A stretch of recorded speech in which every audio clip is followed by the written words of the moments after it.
batteries and replacing them with new lithium-ion batteries that arrived on a Japanese cargo ship in May.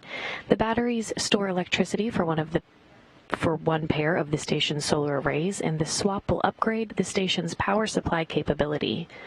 The batteries will store power generated by the station's solar arrays to provide power to the microgravity laboratory when the station is not in sunlight as it circles Earth during orbital night.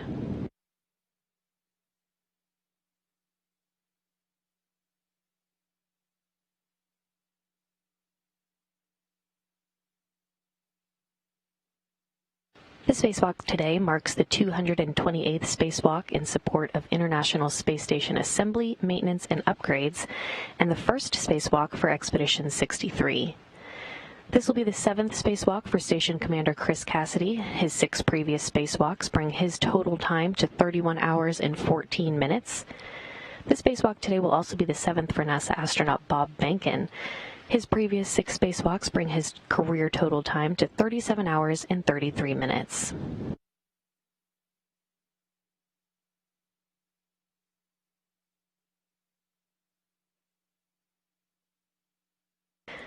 Back in the airlock, you've been looking live into the equipment lock section of the Quest airlock, where the crew is suited up, running through some final procedures before venturing out into the vacuum of space this morning. NASA astronaut Doug Hurley on your left is the crew's suit-up lead today, backed up by Russian cosmonaut Ivan Wagner.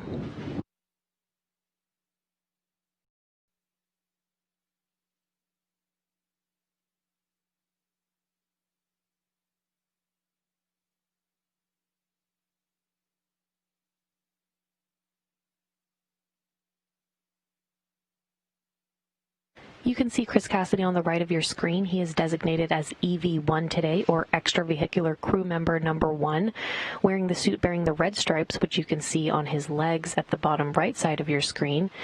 And on your left, Bob Behnken, who is designated as EV2 today, or Extravehicular Crew Member Number 2, wearing the suit with no stripes.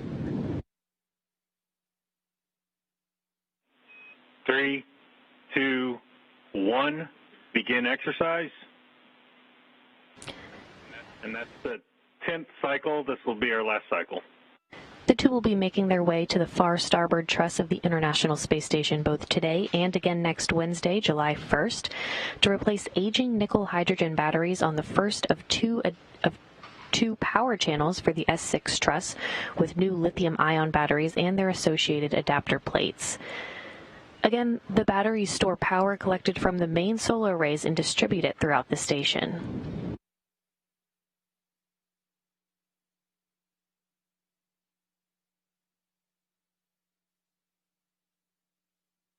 The new lithium-ion batteries that will be involved in the spacewalks today and next Wednesday, and again in the mid-July timeframe, were carried to orbit on the last of the Japanese cargo ships HTV-9 on a pallet that is currently staged at the end of the space station's robotic arm, so that the batteries and their adapter plates can be removed from the pallet that they were brought to orbit on for installation into the integrated electronics assembly on the S6 truss.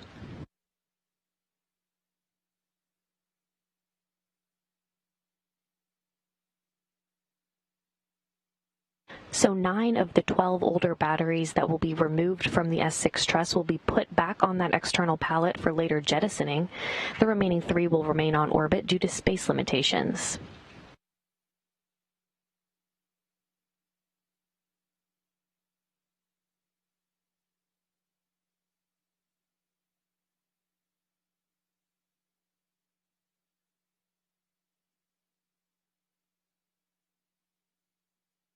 These battery power upgrades began in January of 2017 with a pair of spacewalks for the starboard 4 truss power channels.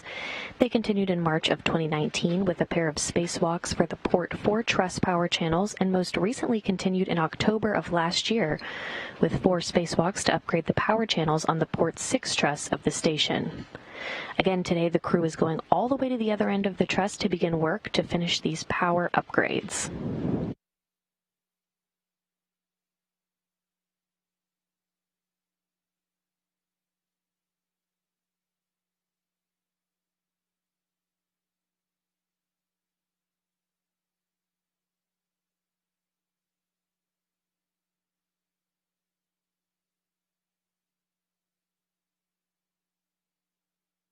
Again, each lithium-ion battery and its associated adapter plate replaces a pair of older nickel-hydrogen batteries for the circuit that is required to complete the power routing through the various systems for the station for each truss segment.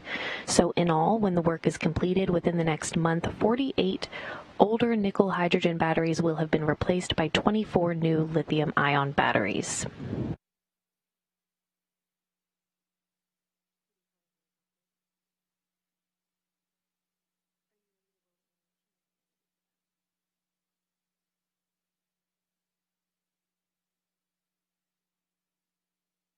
Spacewalk Officer Sandra Moore, for the series of spacewalks that we're beginning today, narrated an overview of what you'll see throughout the spacewalks today when Cassidy and Bacon venture out into the vacuum of space. Let's take a look. This EVA begins the 1 Bravo power channel upgrade. Chris, wearing the red stripe, egresses first. He sets up their tether anchors away from the airlock to enable them to go farther outboard. Then Bob, wearing the white stripe, grabs his foot restraint and follows outboard. Chris picks up his foot restraint on the CETA cart and heads to the external pallet, or EP. The external pallet is held by the robotic arm and houses the new batteries launched from Japan on HTV-9 in May. Chris sets up his tools and prepares his worksite. Bob translates to the S6 Integrated Electronics Assembly, or IEA, which will be his main worksite throughout the EVA. The IEA houses the batteries and hardware for the 1B solar arrays and power channel. Chris will join Bob and they work together to finish setup. First, battery from slot number 1 is retrieved. The crew needs to release torque with a ratchet, then use the pistol grip tool, or PGT, to complete the release of the bolts. The large battery is removed, and the crew work together to move it over to the EP for disposal. Chris ingresses the foot restraint, and the crew work together to install the battery in empty slot X. Then the arm maneuvers to place Chris in front of the first new battery in slot A. After placing scoops to create handholds, the crew will remove the battery and translate it back to the truss and install in empty slot number 1.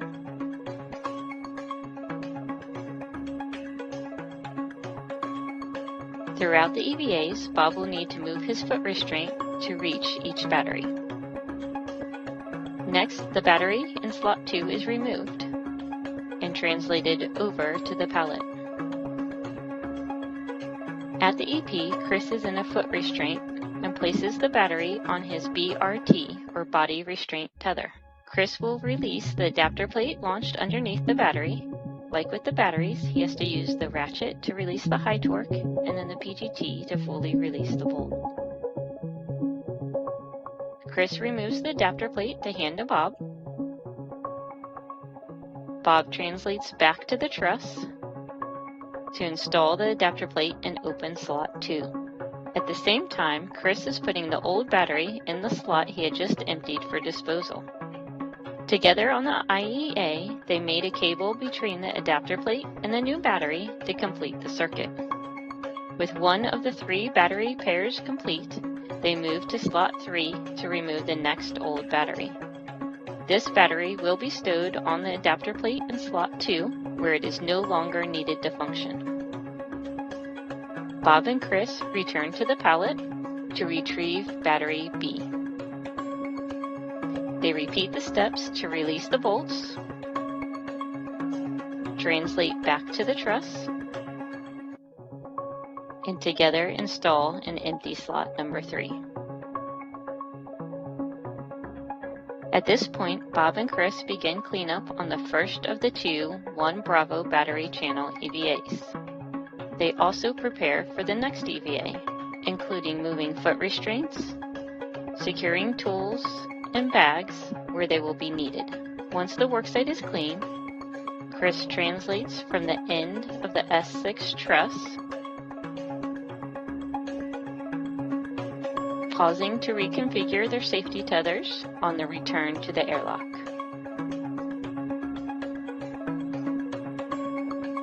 Bob follows for ingress, completing Power Channel 1 Bravo EVA 1. So again, the primary tasks for today, as illustrated in that animation, are to remove 3 existing nickel-hydrogen batteries and replace them with 2 new lithium-ion batteries. The batteries store electricity for 1 pair of the station's solar arrays. Cassidy and Hurley will also be installing an adapter plate to complete the circuit to the new batteries and relocating the nickel-hydrogen batteries, 2 of which will be moved to an external platform for future disposal. And back in the Quest airlock, you can see the crew is starting to wrap up its spacewalk preparations, having completed a round of light exercise to purge nitrogen out of their bloodstreams, preventing decompression sickness from occurring once they step out of the airlock a short time from now.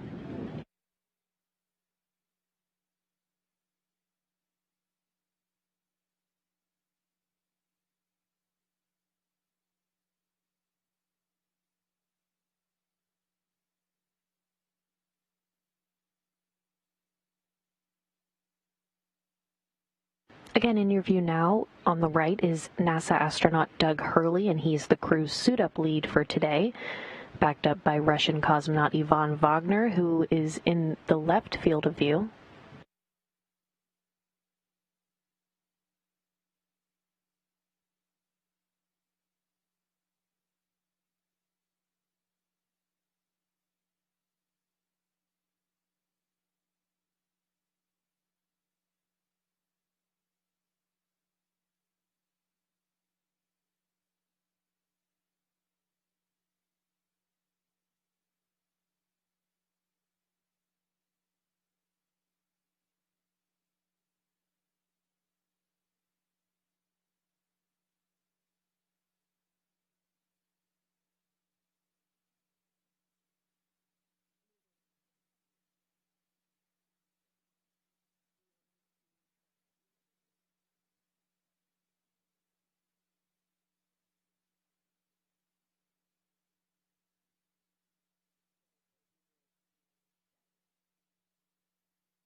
Back in the International Space Station Flight Control Room, the Orbit 2 team is on console, ready to execute the spacewalk under the direction of Flight Director Royce Renfrew.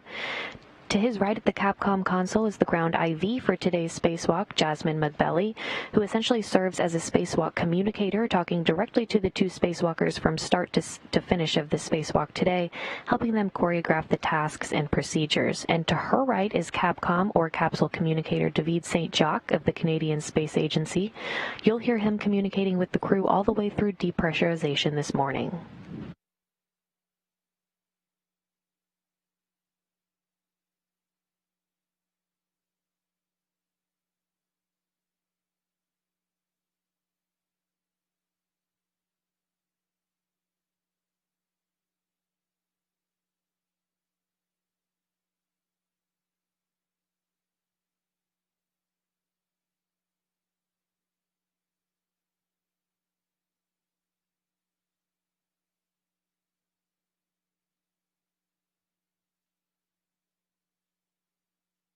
Back in the equipment lock section of the Quest airlock, the crew is suited up, running through some final procedures before venturing out into the vacuum of space this morning. You can see Chris Cassidy on the right of your screen. He is designated as EV1 today, or Extravehicular Crew Member Number 1, wearing the suits bearing the red stripes, which you can see down there on the bottom of your screen on his legs. And on your left, Bob Bankin, who is designated today as EV2, or Extravehicular Crew Member Number 2, wearing the suit with no stripes.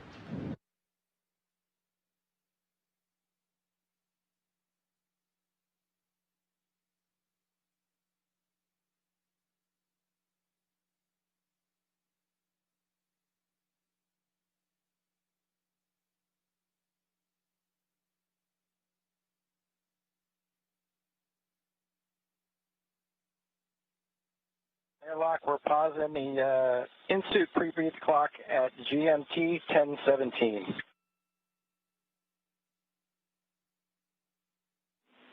Copy.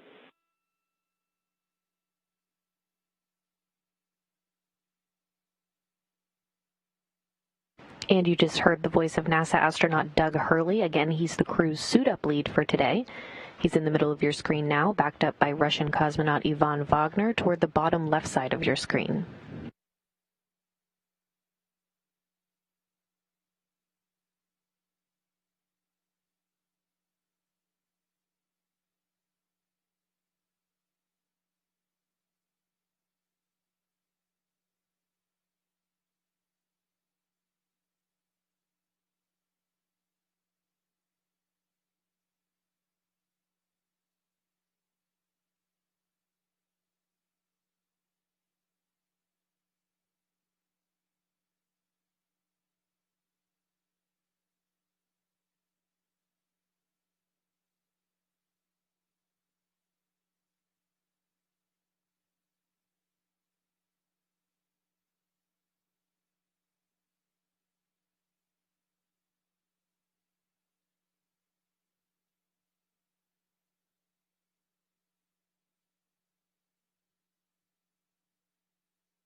Houston airlock on 1. The expended MEDOX canisters are attempts go to node 1, serial numbers 18 and 22, and they're both capped. Okay, copy all.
Airlock pre-breathe, in-suit pre-breathe clock restarted at 10:21. 1021.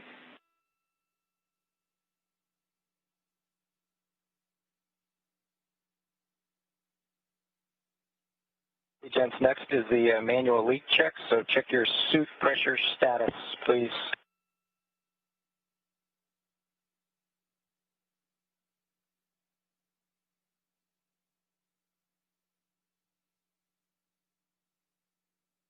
Okay, let me know when you're stable, 4.2 to 4.4, please.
We're complete with the MEDOX layout change-out procedure going back to step 15 in 1.225.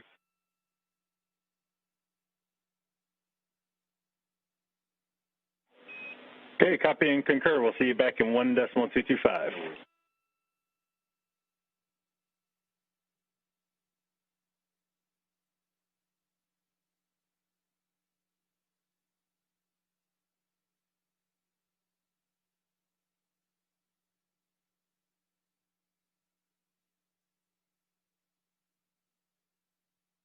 And that call down you just heard from Doug Hurley.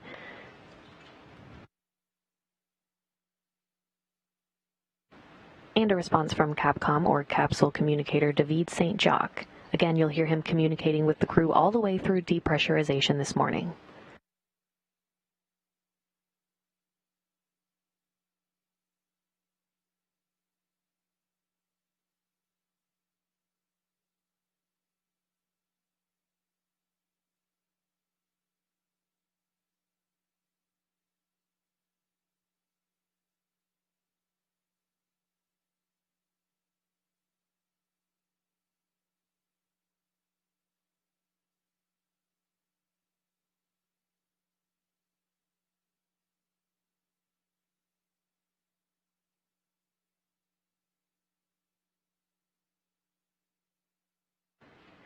And the jetpack now in Just confirmed, safer 10.15 for EV1.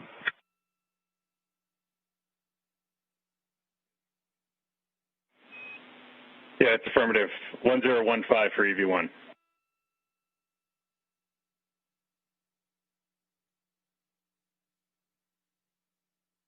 And now in Yvonne Wagner's hand is what's called a safer jetpack, while carrying the acronym SAFER for Simplified Aid for EVA Rescue. Spacewalkers wear these backpacks when they venture out as a precaution in the unlikely event that they would become untethered. They could propel themselves back to the safety of the International Space Station. Once those jetpacks are fixed to their spacesuits, Cassidy and Bankin will be moved through the hatchway you see at the top of your screen now. into the crew lock section.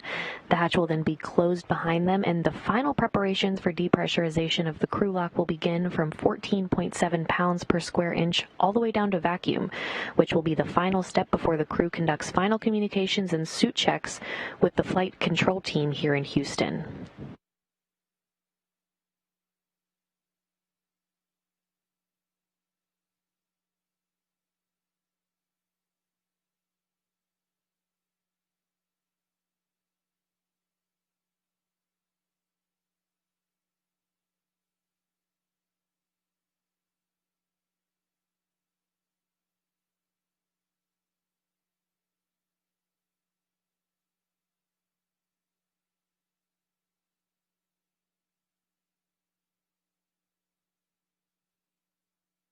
Doug Hurley and Yvonne Wagner will now work to install that SAFER onto Chris Cassidy's suit. And again, SAFER stands for Simplified Aid for EVA Rescue.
Doug Hurley and Yvonne Wagner are now working to fix the Simplified Aid for EVA Rescue, or SAFER by the acronym, on the back of Chris Cassidy's suit. Again, these jetpacks would be used in the highly unlikely event that the spacewalkers would become untethered during the spacewalk, and these jetpacks would give the crew the ability to then propel themselves back to the International Space Station.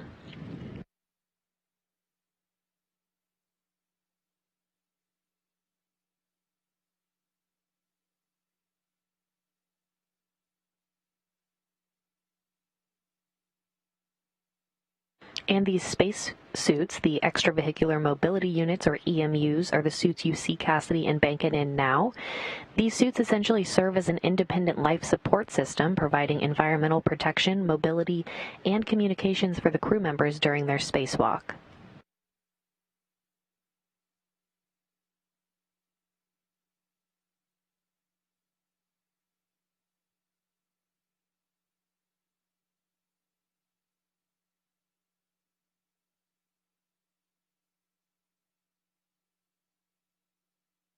The spacewalk today marks the 228th spacewalk in support of International Space Station assembly, maintenance, and upgrades, and the first spacewalk for Expedition 63. This will be the 7th spacewalk for Station Commander Chris Cassidy. His 6 previous spacewalks bring his total time to 31 hours and 14 minutes. The spacewalk today will also be the 7th for NASA astronaut Bob Behnken. His previous 6 spacewalks bring his career total time to 37 hours and 33 minutes. The spacewalk today is the first spacewalk outside the station since January 25th, when Expedition 61 crew members Drew Morgan and Luca Parmitano completed work on the refurbishment and repair to the alpha magnetic spectrometer.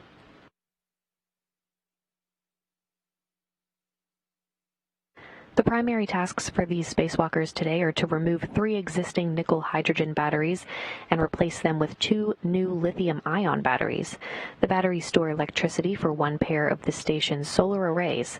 Cassidy and Hurley will also be installing an adapter plate to complete the circuit to the new batteries and relocating the nickel-hydrogen batteries, 2 of which will be moved to an external platform for future disposal.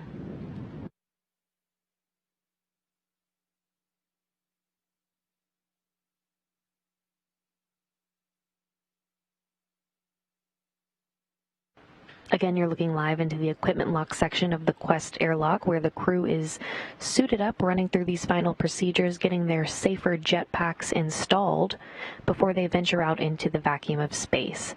NASA astronaut Doug Hurley is the crew's suit-up lead today on your left, backed up by Yvonne Wagner on your right.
Everything's still proceeding right on the timeline for the start of today's spacewalk.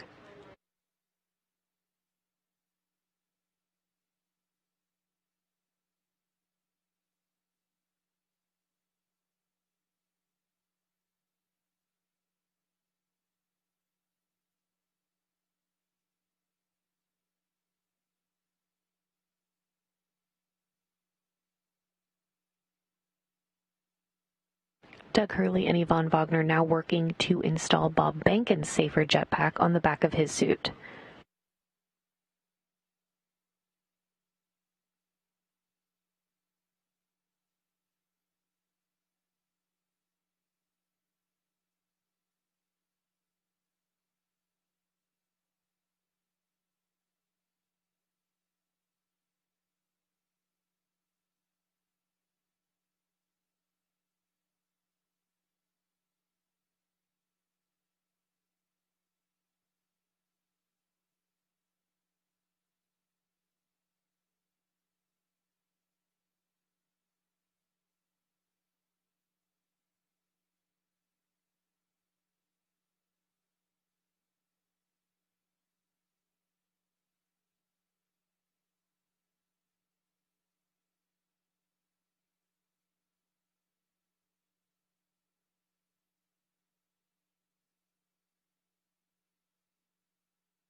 And once Bob Behnken's safer jetpack is installed on the back of his suit, he will move through that hatchway into the crew lock section where Chris Cassidy is now.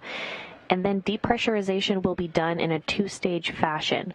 First, they'll take the crew lock down to 5 pounds per square inch of pressure. They'll pause to do a system check, and then they'll resume the depressurization all the way down to vacuum.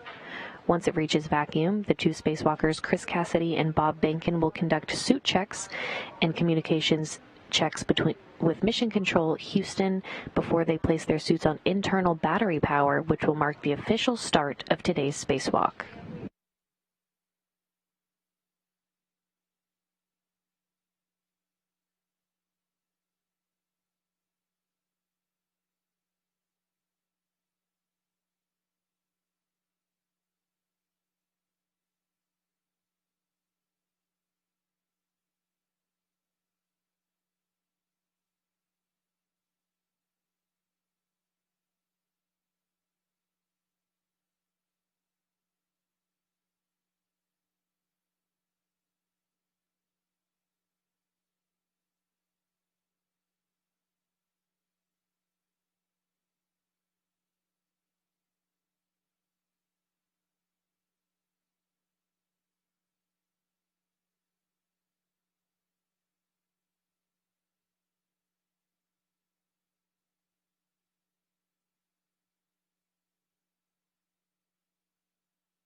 Back in the International Space Station Flight Control Room, the Orbit 2 team is on console, ready to execute the spacewalk under the direction of Flight Director Royce Renfrew.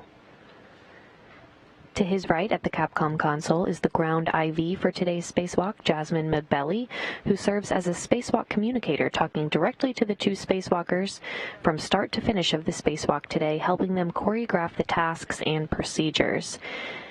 And to her right now, talking to the flight director is Capcom, or Capsule Communicator, David St. Jacques of the Canadian Space Agency. And again, you'll hear him communicating with the crew all the way through depressurization this morning.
And you can see Doug Hurley now moving Bob Behnken through the hatchway of the Quest airlock.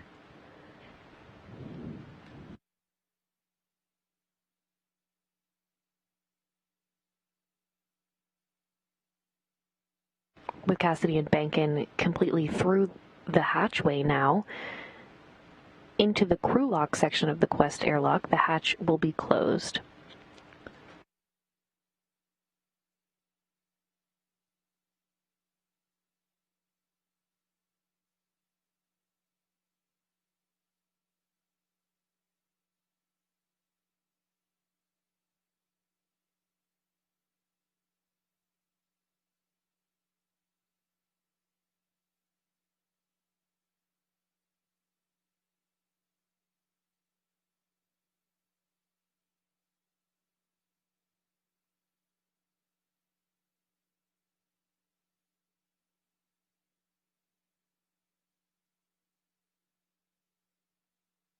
The sequence of events now calls for NASA astronaut Doug Hurley to close the hatch, which will isolate Cassidy and Behnken in the crew lock section.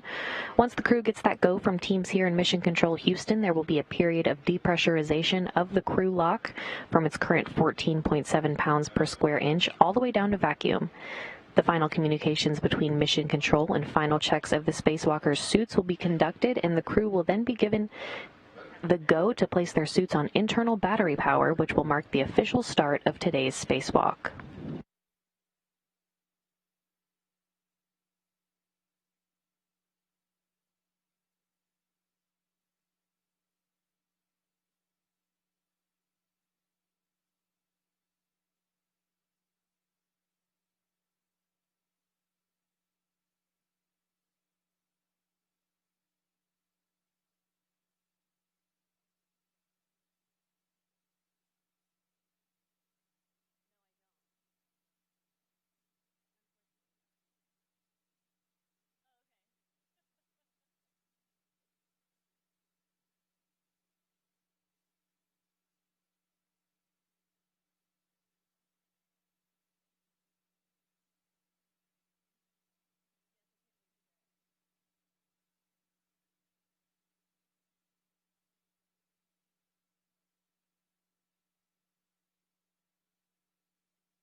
And you can see now Yvonne Wagner is in the process of closing the hatch between the equipment lock and the crew lock section.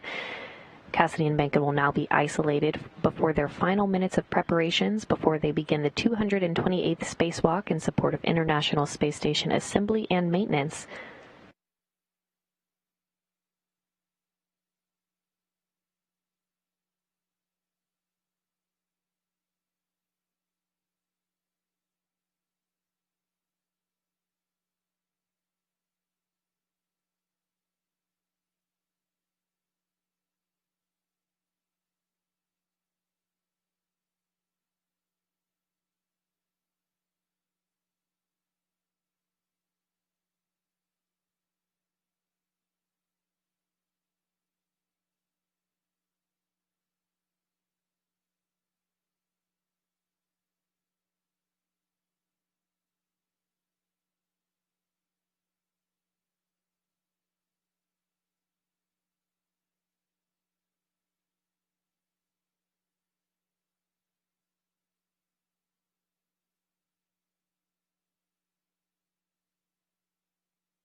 Houston, airlock on 1, and steps 73, 72, and 73 are complete. Okay. Houston copies.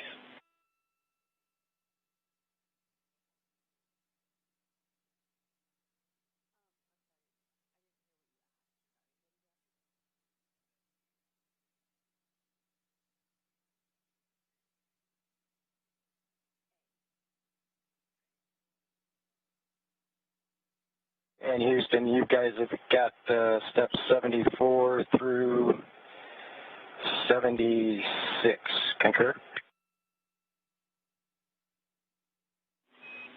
Yeah, concur. We're putting in work.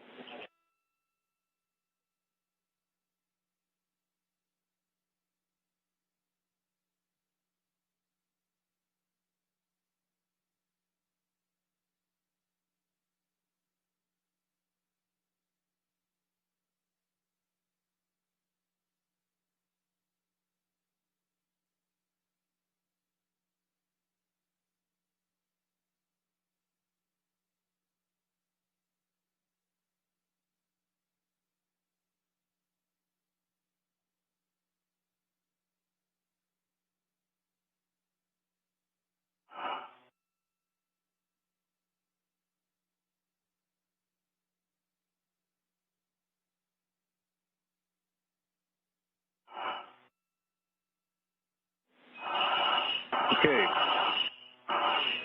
For EV1, EV2, and airlock, you guys are hot mic'd on Space to Ground 1. EV1 copies. EV2 copies.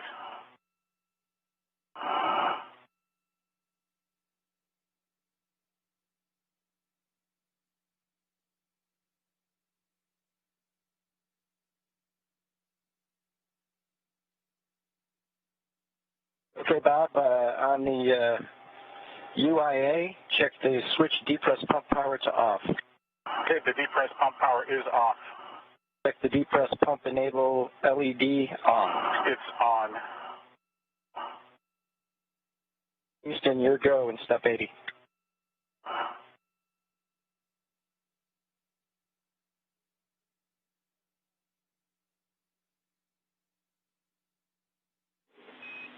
And airlock Houston, we've got about 8 minutes left on our clocks here before we can start, but you can go ahead and pick up step 81.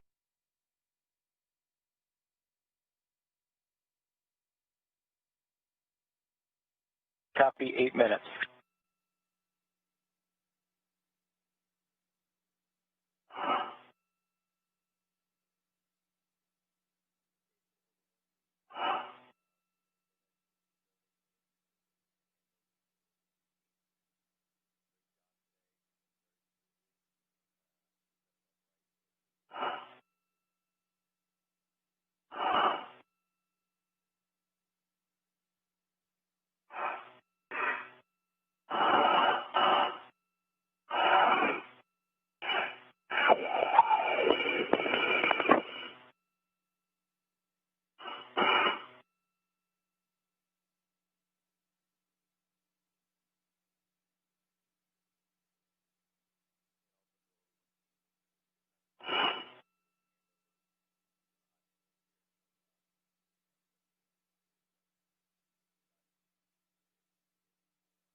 Houston airlock on 1, canisters 12 and 20 are temp stowed and removed.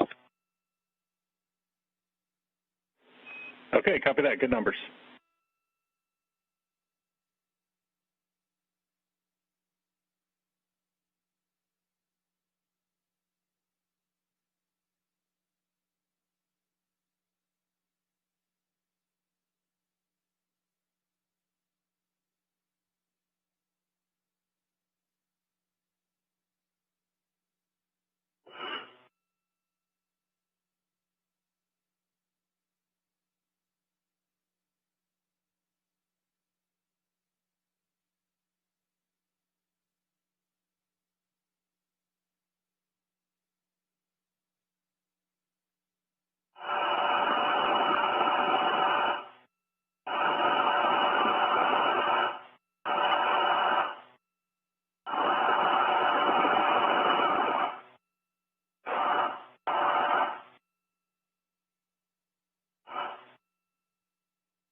Again, Chris Cassidy and Bob Bankin are now isolated in the crew lock section before their final minutes of preparations before they begin the 228th spacewalk in support of International Space Station assembly and maintenance.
Flight controllers here in Mission Control Houston are all a go so far for the start of depressurization of the crew lock section in the Quest airlock, just about 45 seconds from now.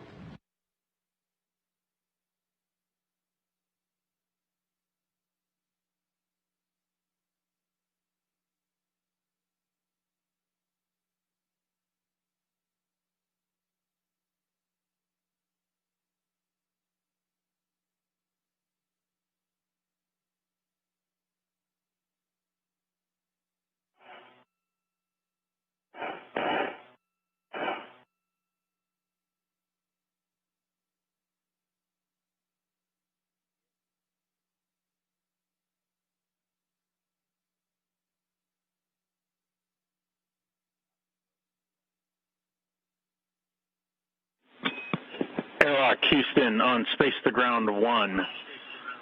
Getting back to Step 80, you are go to perform Step 80. And with that, we're going to turn you over to Jaws and David. You guys have fun today. Happy go with Step 80. Thanks, Neil.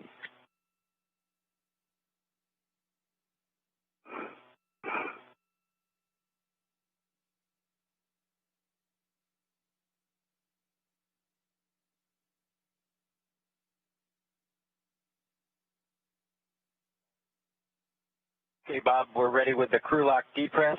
We're going to take the depress pump power switch to on, and then wait 10 seconds, and open the depress pump manual isolation valve. How copy? Loud and clear. Just I'll call depress pump power on, and then you tell me 10 seconds. I'll move the valve. Plan. Okay, depress pump power coming on. On.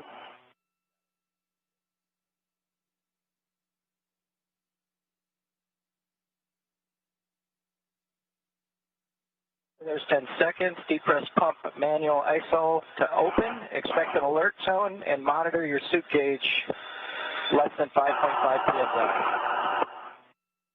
Copy. Valve is open.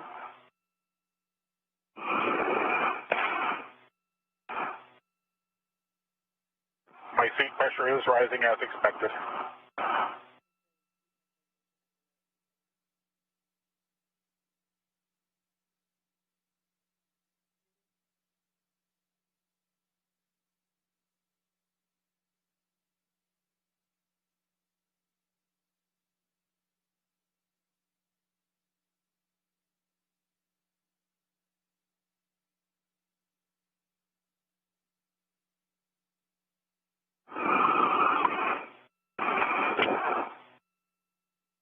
Okay, when crew lock's at 6, expect an alert tone.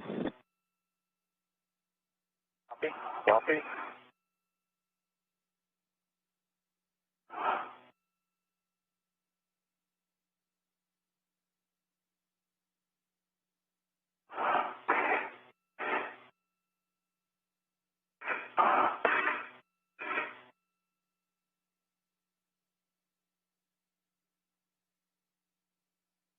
Depressurization of the crew lock section of Quest was officially underway at 6 a.m. Central Time. The depressurization of the crew lock section will be done in a two-stage fashion. First, they'll take the crew lock down to 5 pounds per square inch of pressure. They'll pause to do a systems check, and then they'll resume depressurization all the way down to vacuum.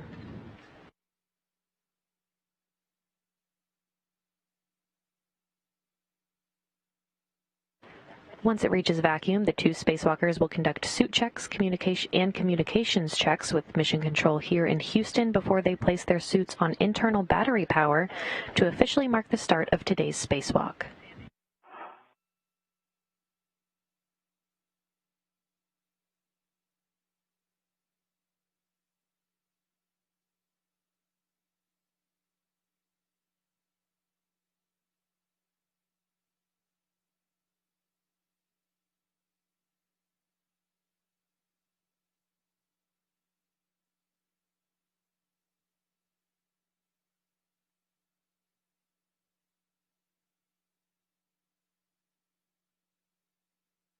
A U.S. spacewalk start and end time is measured from the time the crew places their suits on internal battery power until the time of repressurization when they're back inside the crew lock once they've completed their spacewalk tasks for the day.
just under 4 minutes until the crew lock section is down to 5 pounds per square inch of pressure.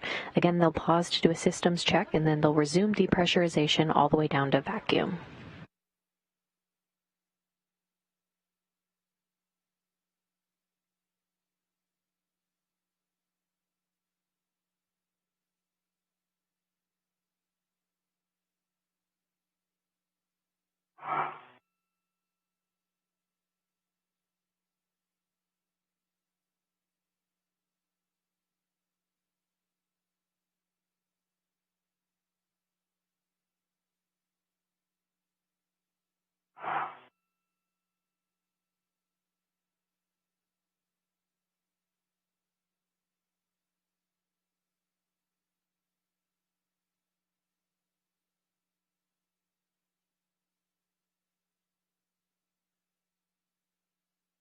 Coming up on 6 pounds per square inch now. Again, they're waiting until it gets down to 5 pounds per square inch. 5, you'll be taking the depress pump manual isolation valve to close, and I'll back you up on that call as well from the inside. Copy.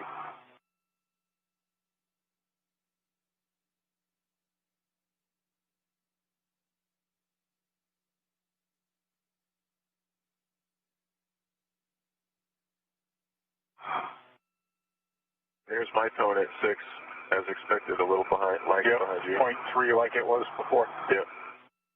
Copy.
You should be getting close, Bob.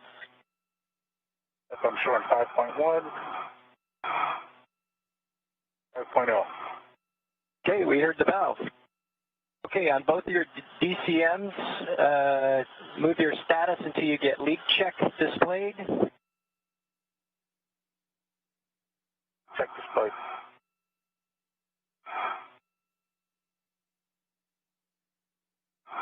EV1, leak check displayed as well. Copy. Check your O2 actuators to EVA. That's a check.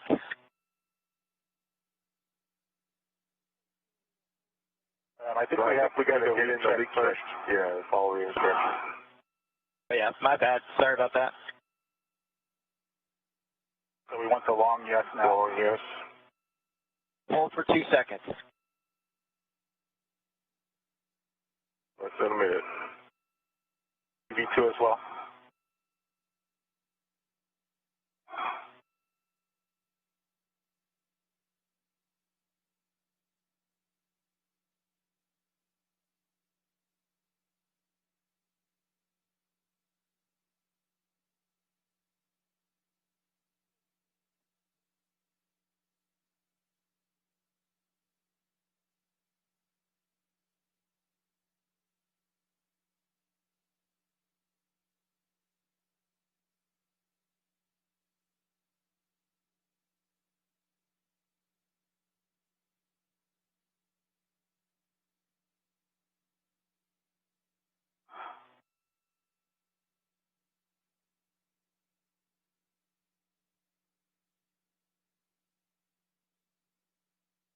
EV1, leak check complete. EV2 leak check complete. Copy EV1 and EV2. Check your O2 actuators are in EVA. One there now, EV1.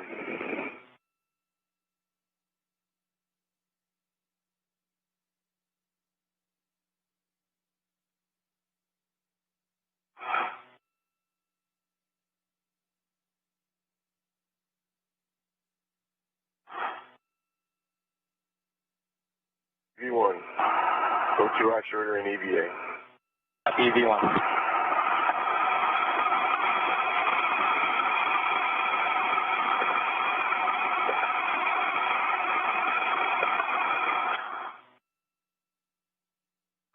EV2 is an EVA.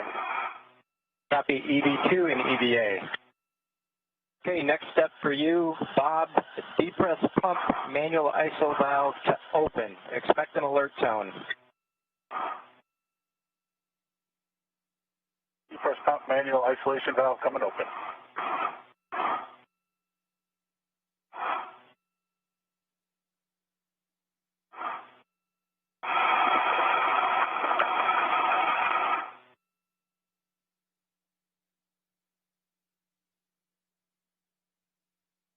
Okay, gents, emergency MPEV is open. You can go ahead and do your tether checks now. All right, copy. Bob, gonna start from structure? Yep, starting from structure.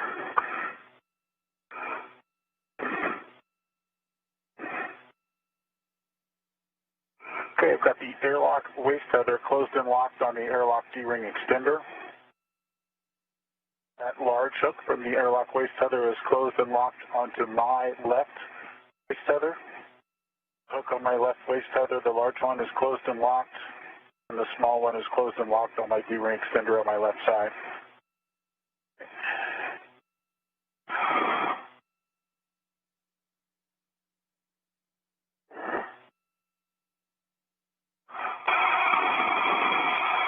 My red hook is closed and locked onto my D-ring extender.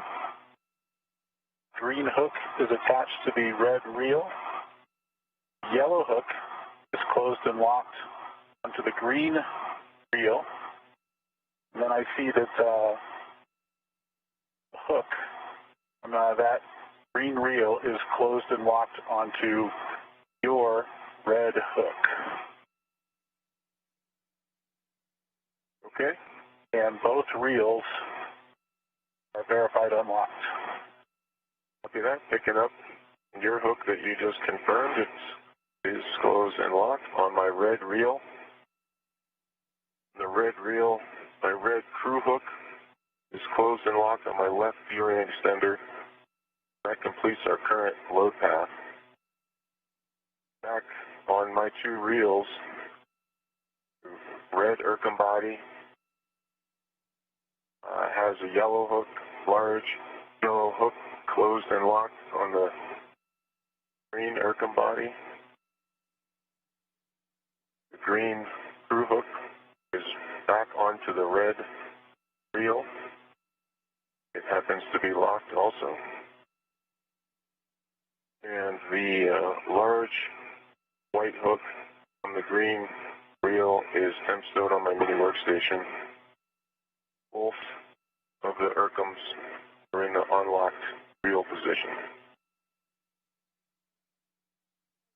I've got a dry hat, and I've been looking at my gloves for a while, and they're pristine.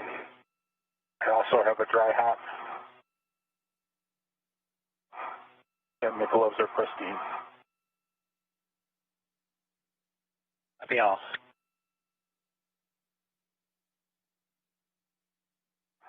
Coming up on 2 PSI. Copy, concur. When you get to 2, you'll take the depress pump manual ISO valve to close.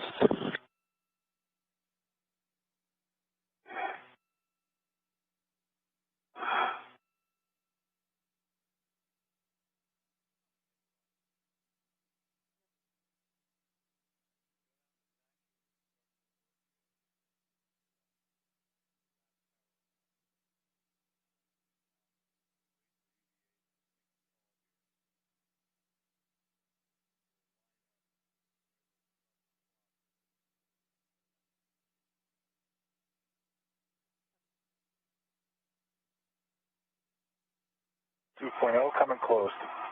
Wait.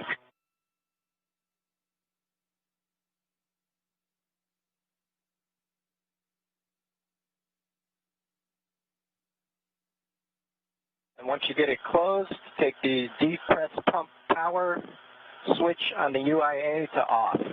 depress pump power is off. Okay, we talked about tethers. The crew lock DPDT gets to about 0, expect an alert tone.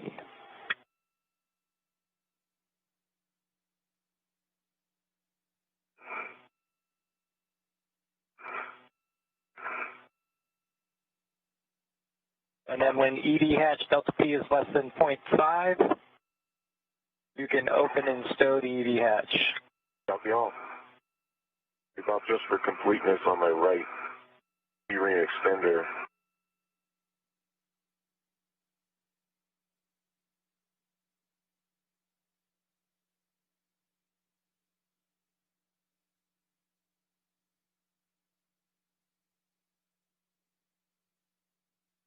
And we're in a quick handover between satellites right now, but we should be regaining those communications here shortly.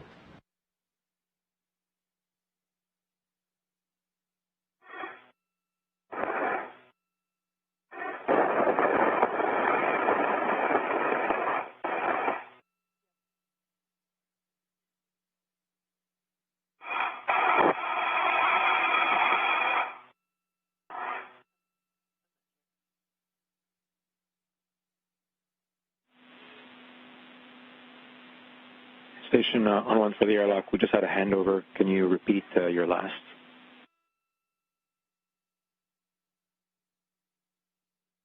Hello, Debbie.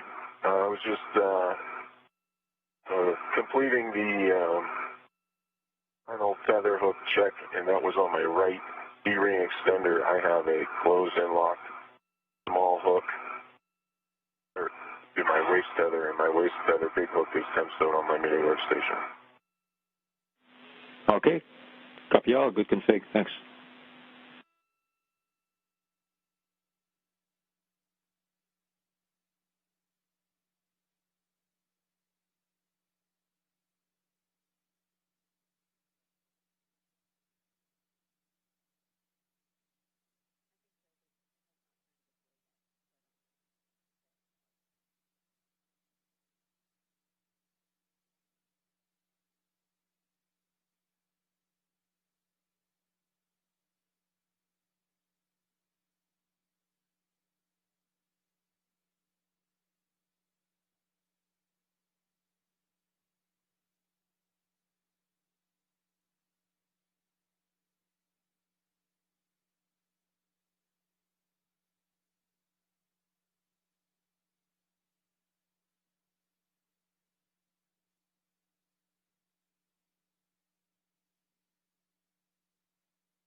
Enough room, Chris? I think so.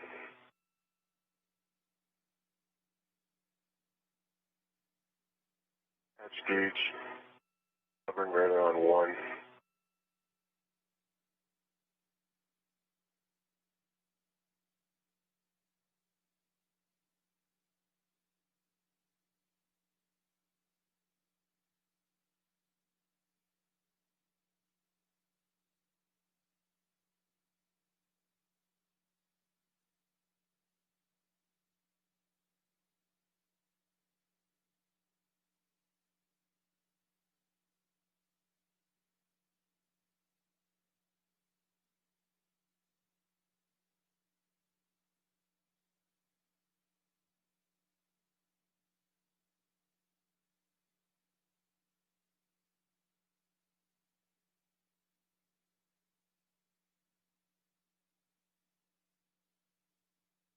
Is my SCU interfering with your crew lock bag area?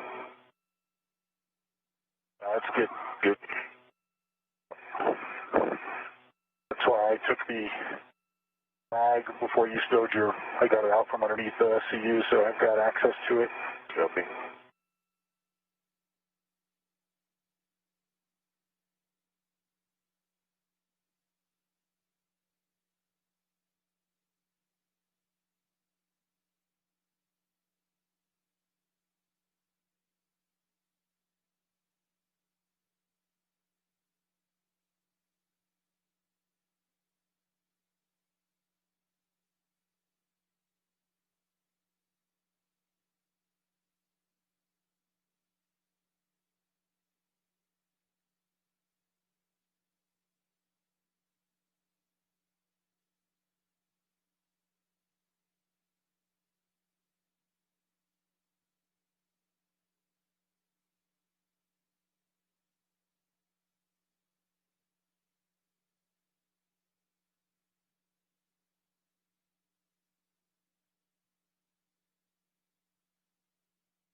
Doug Hurley and Yvonne Wagner in the equipment lock section of Quest, monitoring the depressurization across the hatchway of the crew lock section where Chris Cassidy and Bob Bankin are right now.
Doing about 0.7 on the hatch gauge, delta P. Copy. Showing about 10 millimeters here before you should get to 0.5.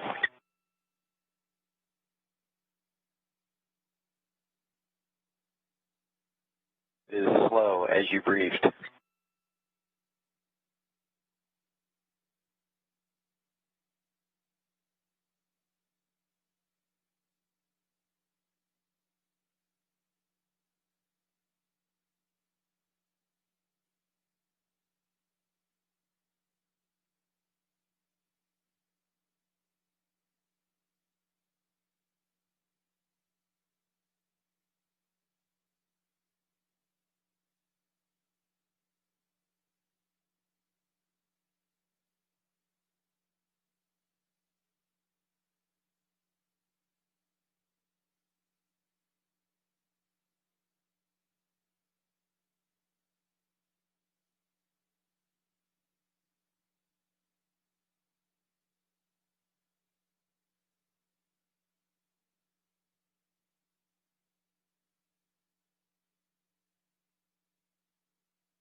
About moving into position.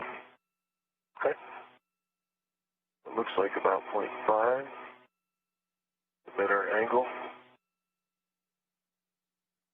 Yep. All right.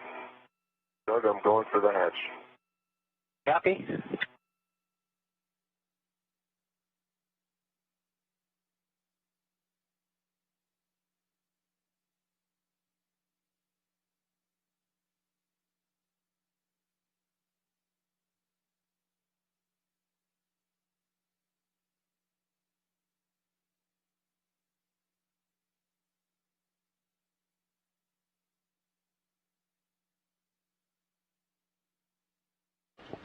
Free time.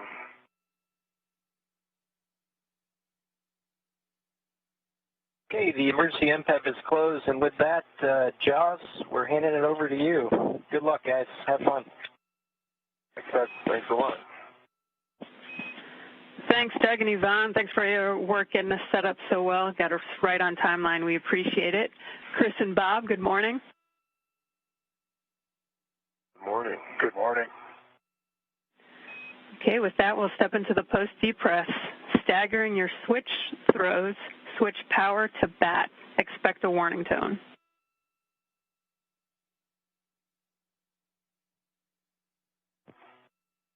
V1 power bat.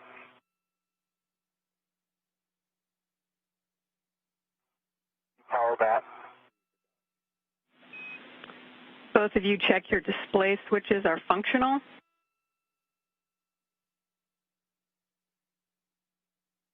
V1 display functional. No bite light. EV2 display functional, no bite light. Bob, on the UIA, you'll switch power EV1 and 2 to off. EV1 and EV2 power are off. Okay, you'll check the 4 LEDs, power EV1 and 2 are off. Verified off. Okay, both of you can disconnect your SCUs from the DCM, install the DCM cover, and stow the SCU in the pouch. Good work.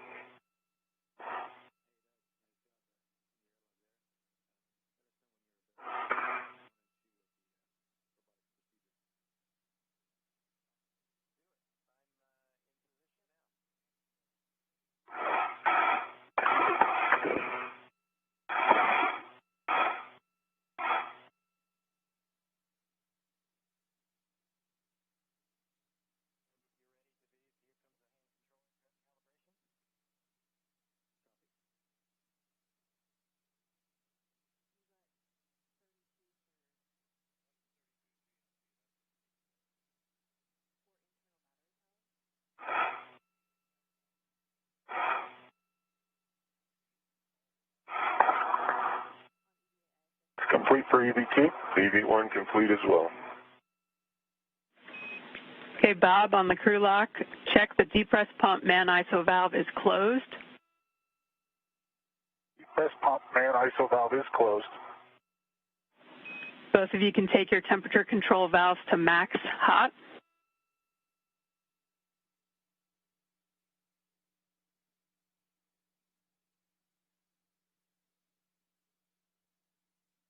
Max hot EV1. Max hot EV2. It's going down, Bob. You can both switch water on. Water on EV1. Chris Cassidy and Bob Bankin have officially placed their suits on internal battery power, marking the official start of today's spacewalk at 6:32 a.m. Central Time. This will be the first in a series of spacewalks to complete the upgrades to the Starboard 6 truss power system on the International Space Station. To the desired position, please let us know what they are. 5 EV1.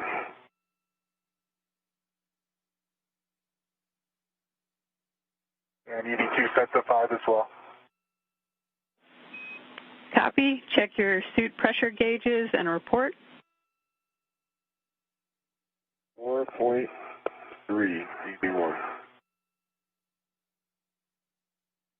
4.3 4.2 EV2. Copy 4.3 and 4.2.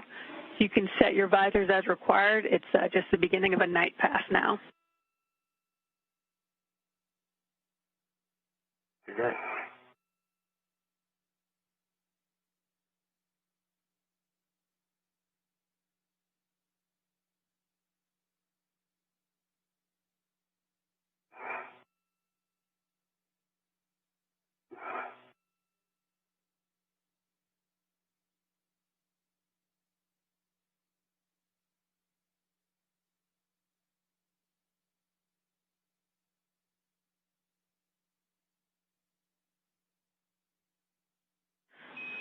Okay, with that, Chris, if the thermal cover isn't open, you're good to open it and egress the airlock with your medium ORU bag.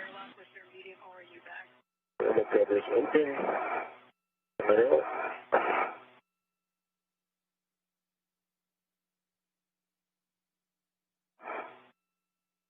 And we have confirmation the thermal cover is now open.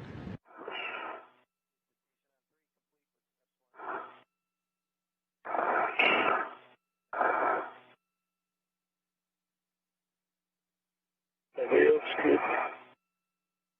I don't think you're going to need 2 waist tethers, Bob, to get to this. Might be a bar, but right here. Yes. Yeah. All right. Going in.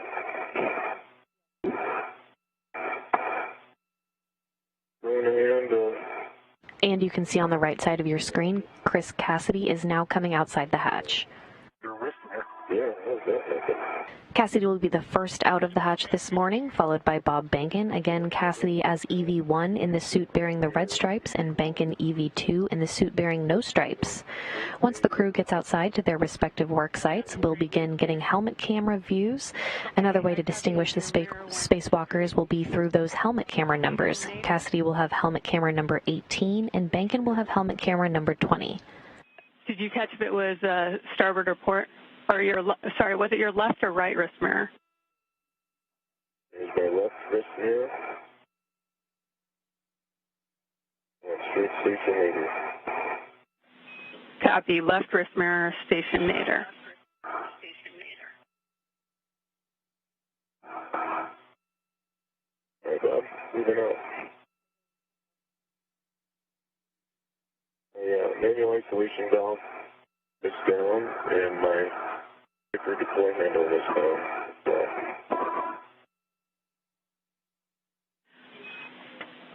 Chris, do you know about how fast that wrist mirror was moving?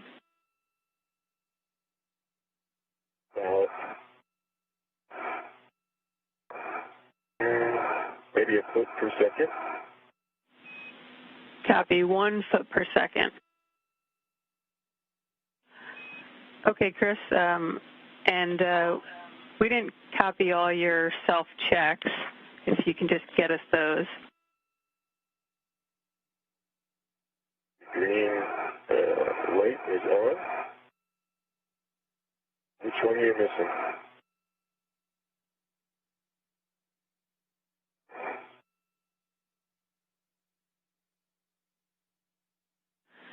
Jones, which step you missing? And Chris, we didn't copy both your safer handles. Can you just confirm your safer handles are both down? That's affirmative. The deploy handle is down, and the manual isolation valve. I'm at 3410. Is now? Okay, firm 3410. Down box squarely. And Charles, I have a go to egress the airlock. Okay, firm Bob, you have a go to egress. And you'll be bringing the crew lock bag with you, and that'll be going to the airlock with 11. I have the crew lock bag with me. And Bob Bankin now making his way into the vacuum of space. Arrived at the APFR. Copy, Bob, and we'll take self-checks from you as well when able. Jones, was there anything else you missed on the steering on the self-check? We'll want the tab once you get to the safety tether location. Okay. And for on phase 1, moving starboard. I can verify my right safer handle is down.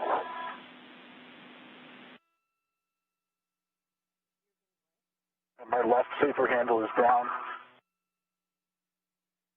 And my green light is on.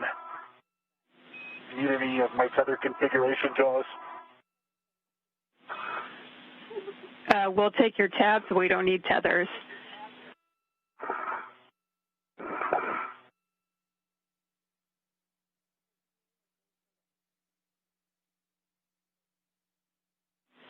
And I have my left tab is down. Copy. My left tab is up.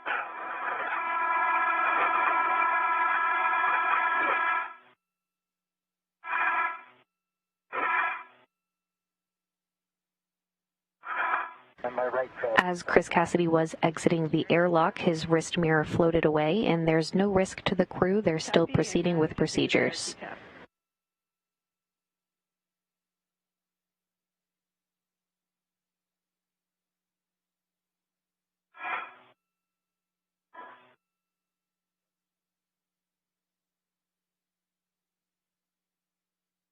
Our T tab is up as well.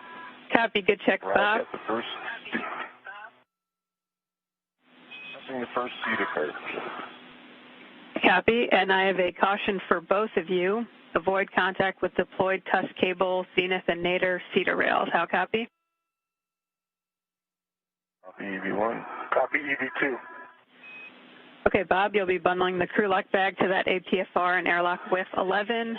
And Chris, let me know when you get to the outboard SETA card, and I can give you the handrail numbers. Okay, copy, Jones.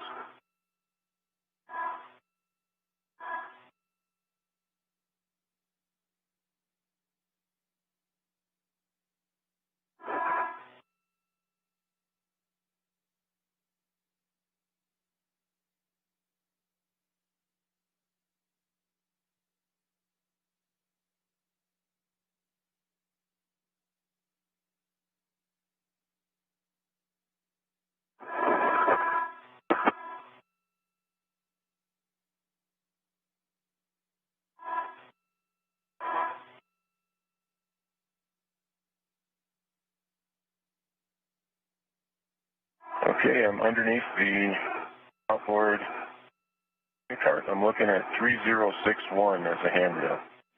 Okay, Chris, that's where you'll drop your anchor hook.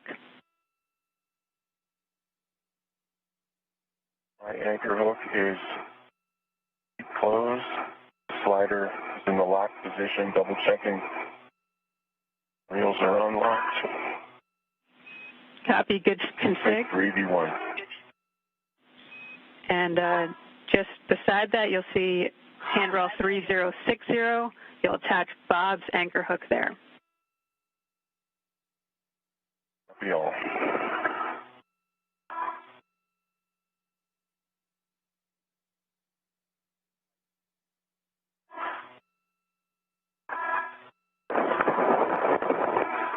Okay, the crew lock bag is bundled to the APFR.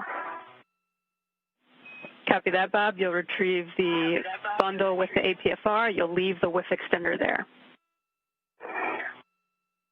Copy.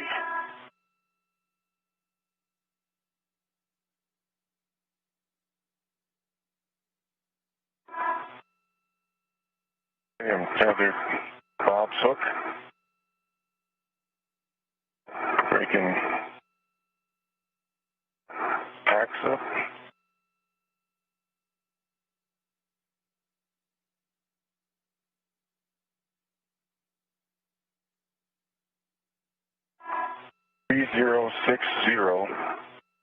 As Bob's anchor point closed and locked. Copy that. Good. Charles concurs. You're free to unlock your waist tether. Copy. A from we concur. And Jaws, the BRT is closed on the APFR, and it is tethered as well. Copy, Bob. And Bob, if you can just check your reel is unlocked, you are go to release your waste tether from the airlock waste tether and close the hatch thermal cover. Copy. Hey, the APFR is on my BRT. Copy. And Chris, you'll be translating on that CETA cart to WIF 5 and bundling your ORU bag to the APFR and retrieving it. Okay, in work. And Bob, I'm on the CETA cart. Copy.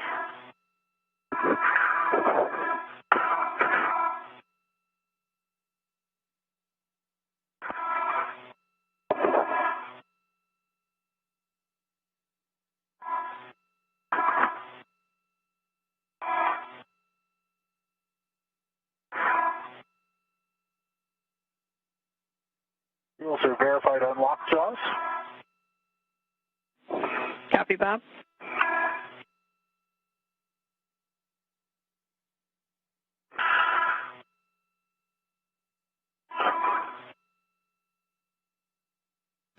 Just over 15 minutes into the spacewalk today, again the first in a series of spacewalks to complete the upgrades to the starboard 6 truss power system on the International Space Station. Again, the 2 spacewalkers will be making their way to the far starboard truss of the International Space Station both today and again next Wednesday, July 1st, to replace aging nickel-hydrogen batteries on the first of 2 power channels for the S6 truss with new lithium-ion batteries and their associated adapter plates. You'll hear the acronym APFR today, which stands for the Articulating Portable Foot Restraints the crews will be using to restrain their feet at their respective work sites. Copy, thermal cover closed.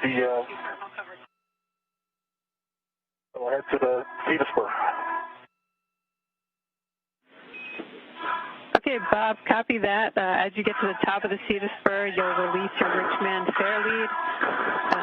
And for both of you, we're already ahead of the timeline, and met rates are high, so you could slow down a bit. Copy.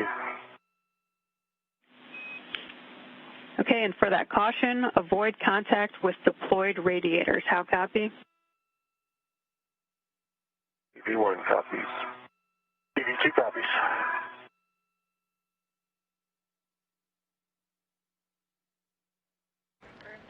And we're getting helmet camera views. Of course, this one, number 18, from Chris Cassidy. I'll have you check your gauntlets in place and check your 3 tabs as well, please. Okay, you bet. Now's a great time. So both gauntlets are in place and tab checking in work. Copy. First order of business for Chris Cassidy this morning will be to set up their tether anchors away from the airlock to enable them to go farther outboard. Cassidy will then head to the external pallet, or EP. The external pallet is held by the robotic arm and houses the new batteries launched from Japan on HTV-9 in May. BRT tab up and 2 mini workstation tabs are also up. All 3 tabs up.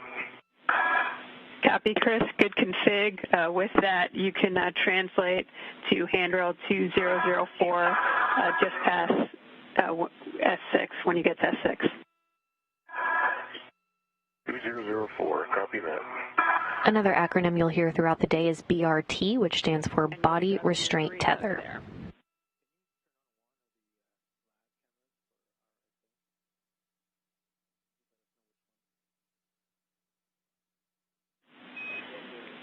What did he ask for? Jaws have arrived at the 3410. We'll release just the Richmond fair lead and leave the adjustable here. A from Bob. It's complete.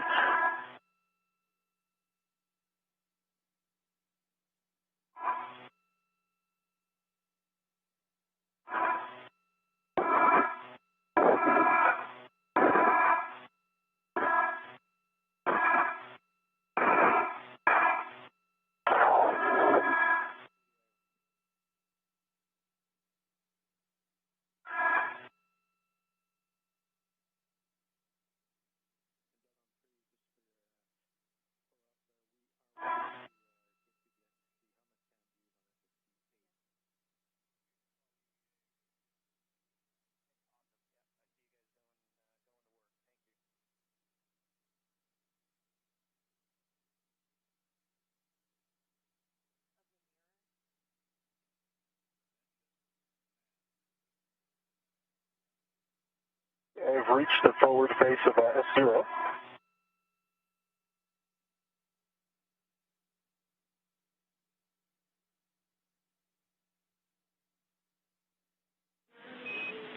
Copy, Bob.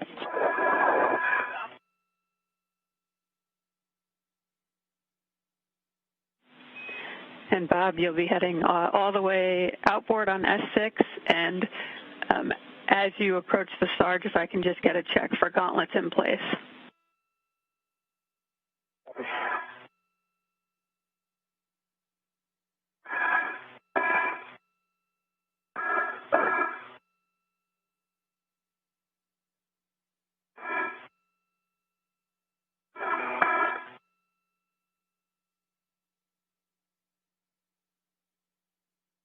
VFR is a little sticky.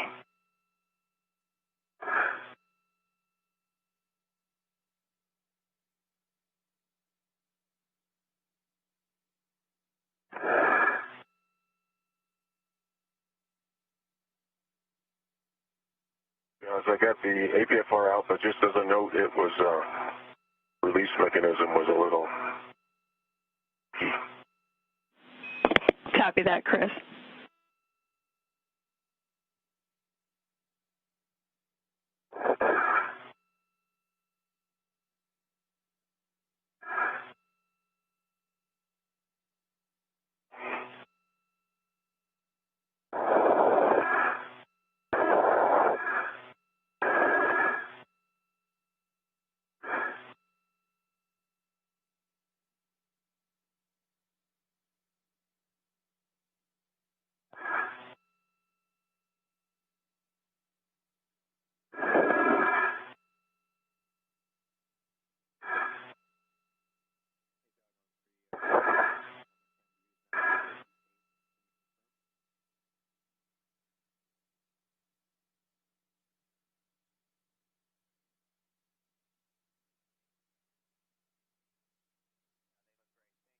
All right.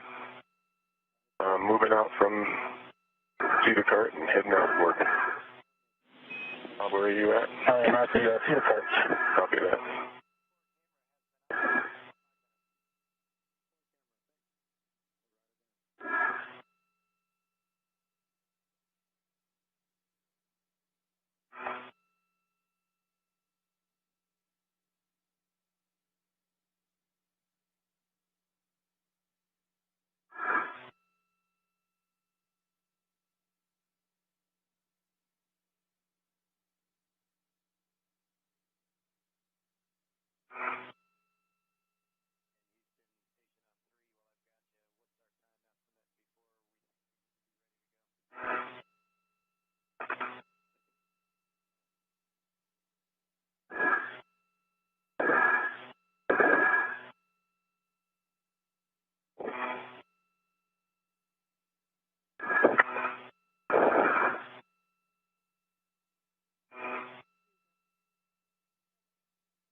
Hey, Chris, I'm coming up the second Cedar Cart. Copy that.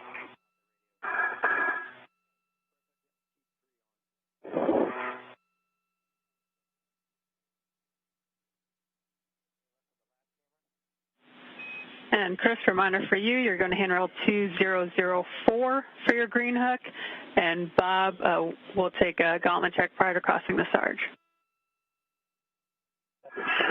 004.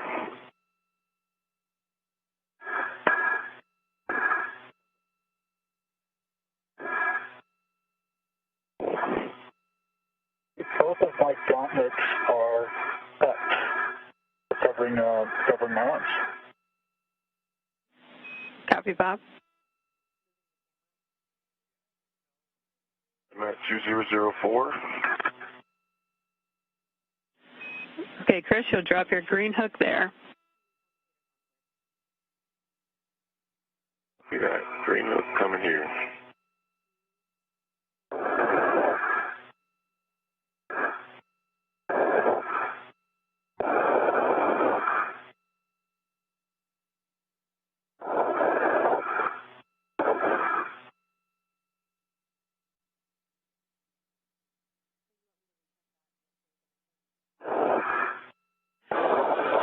And just a heads up for both of you, once you install your APFR, we're going to take a break for a couple minutes.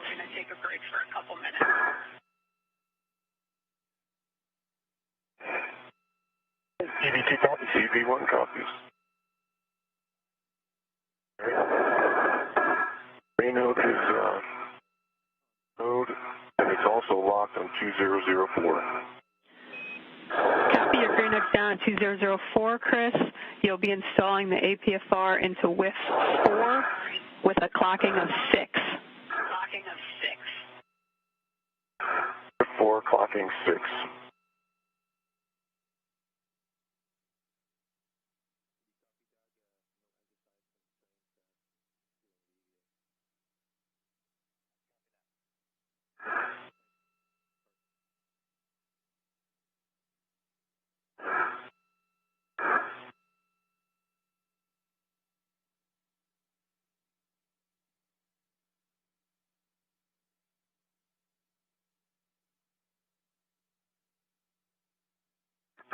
Okay, you want to... I'll just hop up here, Bob, and you can... No, I'll pause here if Jaws is okay with that. Oh, okay.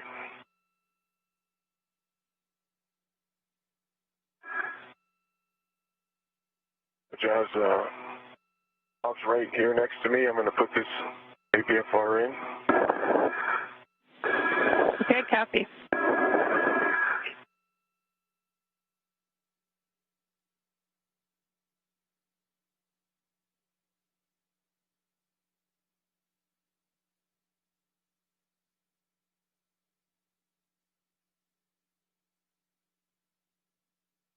Per second translation speed.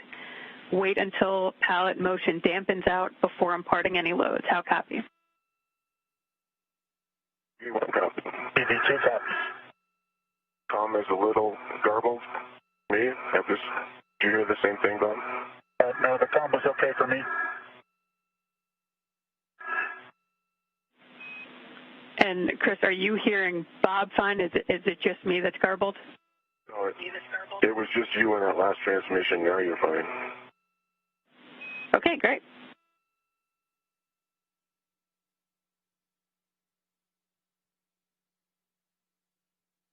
EV1 is in 7 for cooling.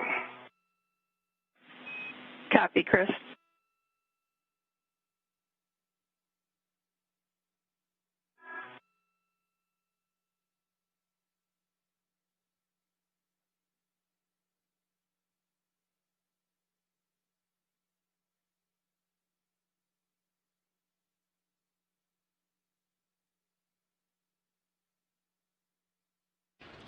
Now 30 minutes into today's spacewalk, recapping the milestones so far, Chris Cassidy and Bob Bankin placed their suits on internal battery power, marking the official start of today's spacewalk at 6:32 a.m. Central Time. Chris Cassidy's mirror on his left wrist became detached on his way out of the hatch, and there was no risk to the crew. The dimensions of that wrist mirror are 5 by 3 by 0.75 inches with a mass of 1/10 of a pound. Chris Cassidy and Bob Bankin are now headed to their respective work sites to begin prep activities.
Okay, guys, we're just going to hang on a few more minutes here. Copy.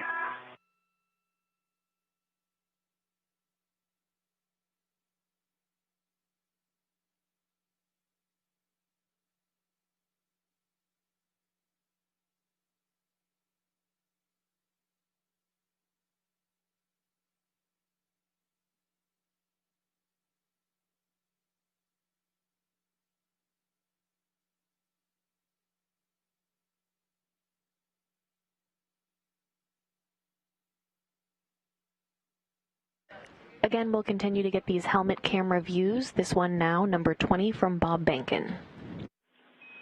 Bob, in about 6 minutes when the sun comes up, you should be able to get some good pictures of your ride.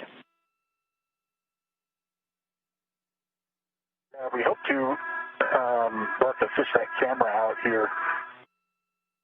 Maybe get some on the way over to the IEA, Chris? Yeah, that's what I was thinking when I'm getting the bagel organized up there.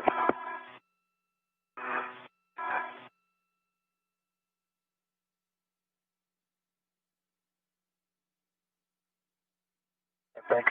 If you see any other good opportunities, let us know. Will do.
Okay, guys, great job. We're going to pick back up slowly. So, Bob, you can continue outboard, and Chris, you can complete the Fox 12 settings on the APFR. All right, let me get out of Bob's way.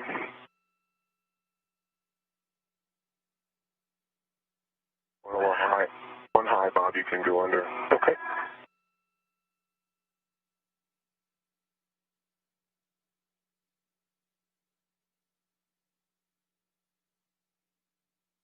Room.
Box 12's complete. Copy, Chris. And can you just confirm the pitch knob has popped out? It is. I'll put another set of eyes on it. Just confirmed, popped out in the locked position. Copy. Thanks, Chris. You can retrieve your RU bag from the APFR, and you have a go to translate onto the external pallet. All right, copy that. Bob, for you, as you get outboard, you're looking for handrail 2076 or 2075, your preference for your green hook. Copy 2076 or 2075. Good words.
My green hook is on 2076. Copy 2076. Bob, you can translate to width 30. You'll be with 30. A firm. And the clocking for the APFR is 12. Thank you, 12. Transitioning to the pallet. Copy, Chris. You're looking for handrail 7325. It's adjacent to battery alpha. You'll stow the ORU bag there. Okay.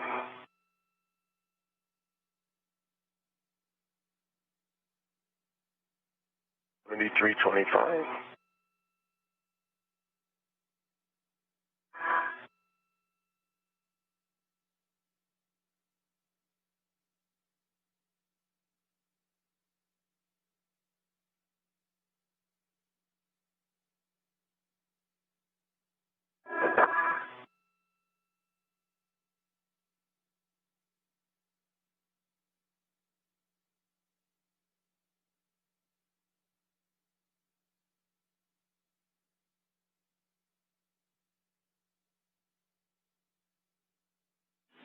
You should be coming up on the coast of California soon. If you look south, you might see Hawthorne.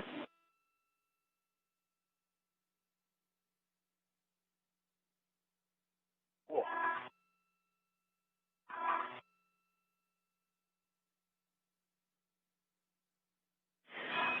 Chris, does the APFR is installed in with 40 minutes into the spacewalk today and recapping some of those milestones so far.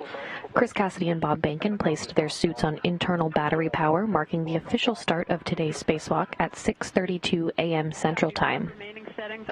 Chris Cassidy's mirror on his left wrist became detached on his way out of the hatch, and there was no risk to the crew. The dimensions of that wrist mirror are 5 by 3 by 0.75 inches, with a mass of 1/10 of a pound.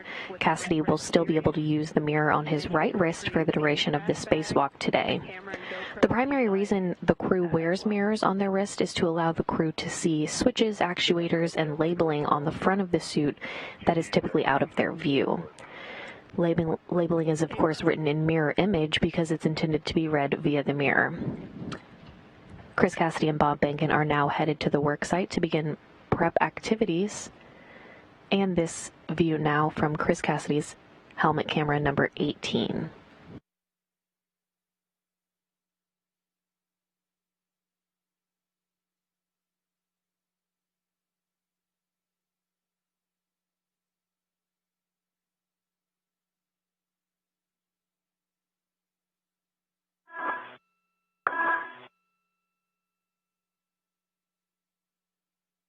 Foxtrot 12 is set on the APFR. Copy, Bob. You can grab your crew lock bag from the APFR and head up towards the radiator side.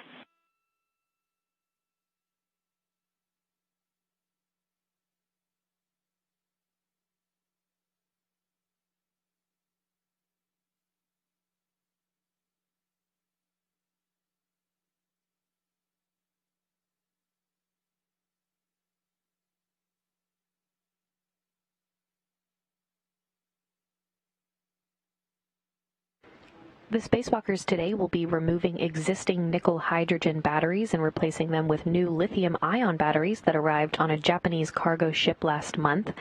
These batteries store electricity for one pair of the station's solar arrays, and then the swap will upgrade the station's power supply capability. The batteries store power generated by the station's solar arrays to provide power to the microgravity laboratory when the station is not in sunlight as it circles Earth during orbital night. Okay, Doing great. Just working on those tools. Got a good view of you.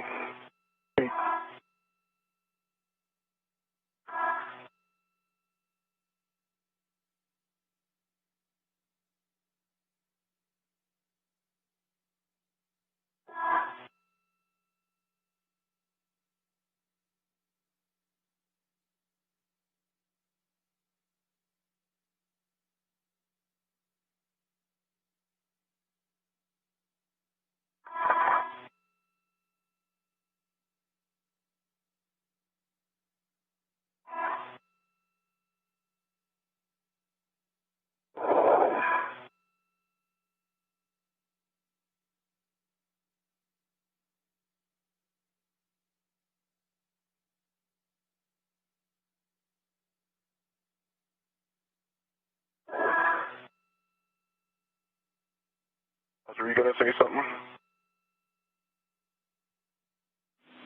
Negative. Okay.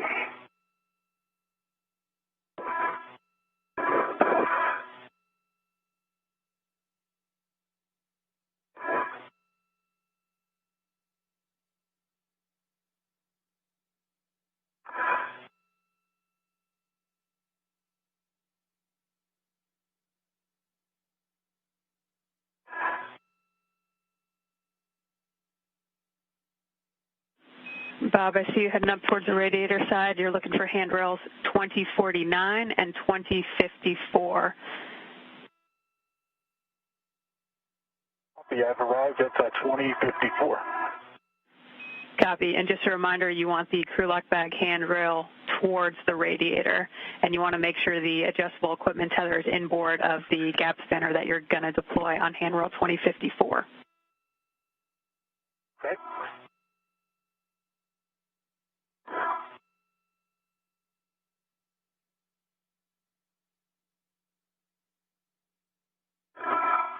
Okay, the crew lock bag is tethered to 2049. Copy.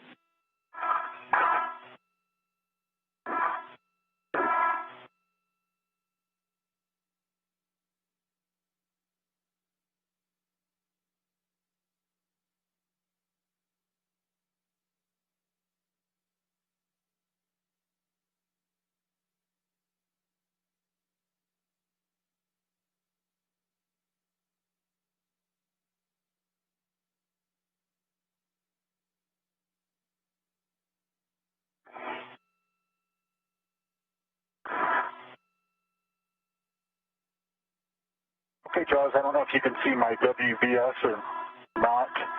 I want to make sure you're happy with that crew lock bag configuration. The Atrium, Bob. tether is inboard of... okay. Looks good. You can go ahead and start working the gap spanner chain, and that will start from handrail 2054 on the radiator side. Okay, copy.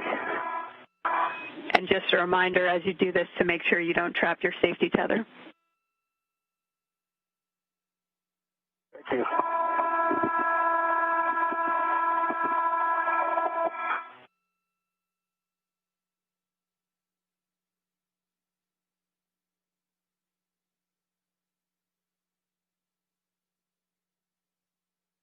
And like we talked about in the briefing yesterday, I'm going to put a couple of scoops out first.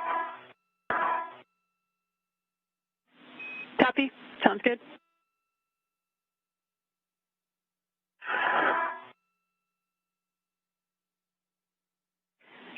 And Bob, did you want to go to battery 1 first? I'd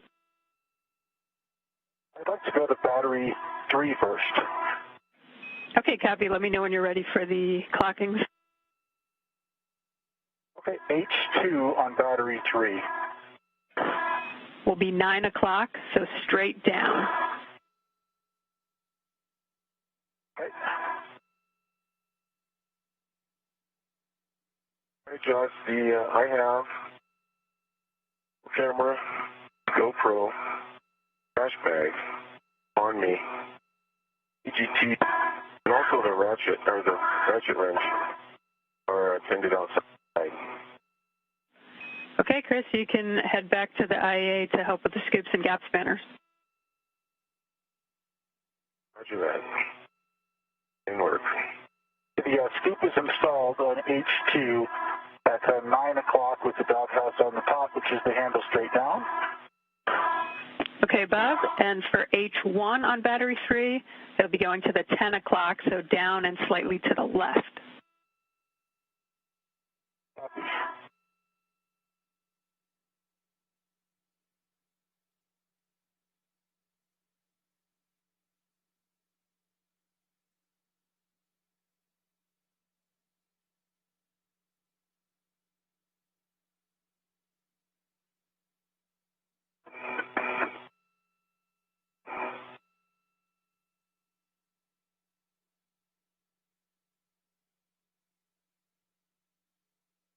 Okay, on H1, I've installed it at 10 o'clock, so down and slightly to the left.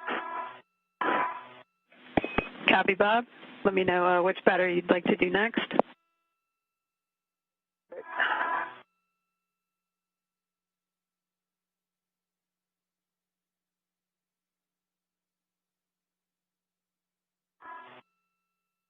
Okay, I think at this point, with these two scoops and ingress aid, the way I've deployed it, we can work on the gap spanner. Okay, copy that, Bob. So you're going from handrail 2054 on the radiator side. The 2054 on the radiator side. Good words. All right, I'm off the pallet and on structure. Copy that, Chris.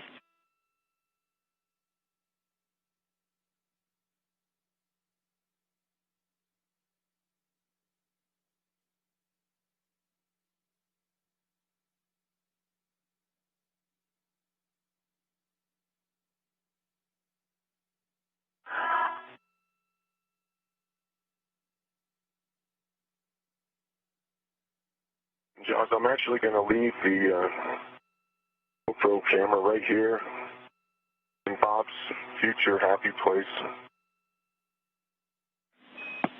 Okay. On handrail 2005, which is adjacent to the APFR. Copy handrail 2005.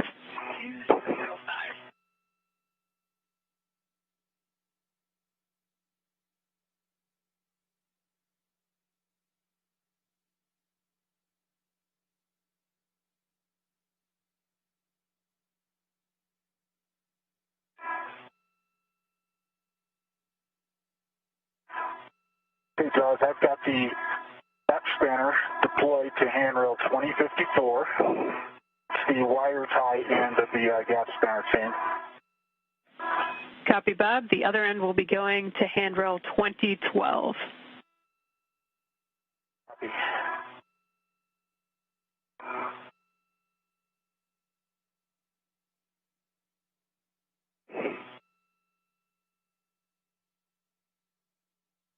All right, Bob, finally heading your way. Sounds good.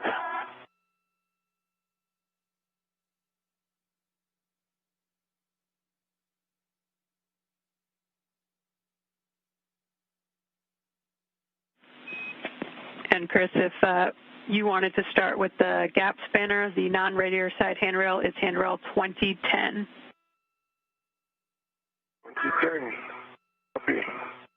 Nice timing. That's exactly where I am.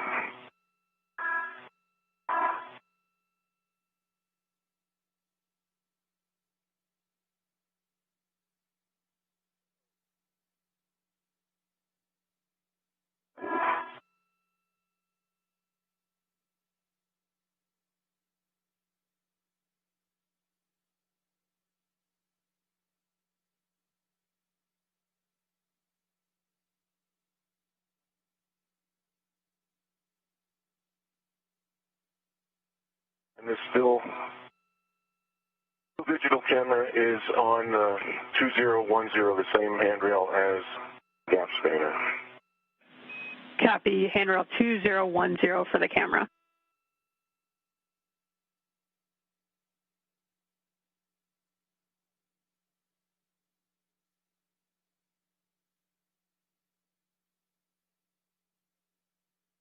And on the gap spanner.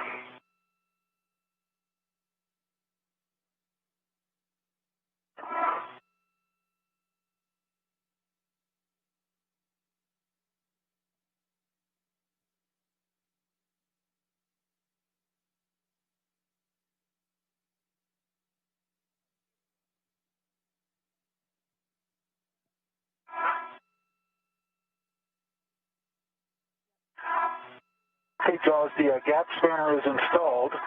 The handrail 2012. Okay, Bob, we'll check, do a tension gap spanner check and tension it down and then turn the buckle 180 degrees to ensure slack. And Bob, for your essay, we've lost your WVS video. Okay, copy. If you could just check the button. The gap spanner chain down. Okay, let me get to this gap spanner being snugged up, and then I'll do that if that's okay. That's good with us, thanks.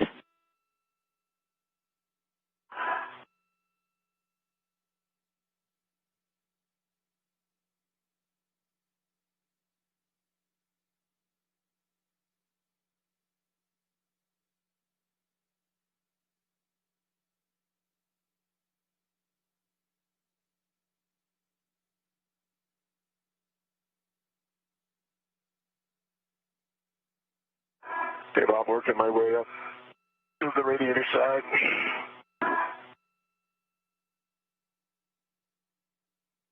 Copy. Okay, Chris, you're going to handrail 2043 on the radiator side, and reminder to make sure you don't trap either of you or Bob's safety tethers. 2043. Copy.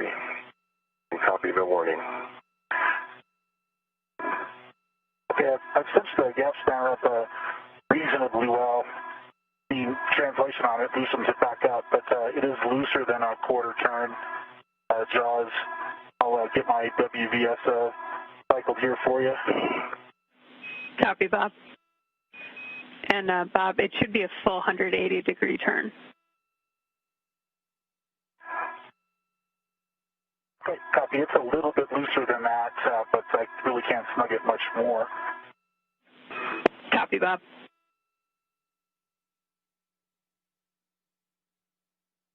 All right, 2043 has my radiator end deployed, and I'm working on the same tensioning steps. Copy, Chris.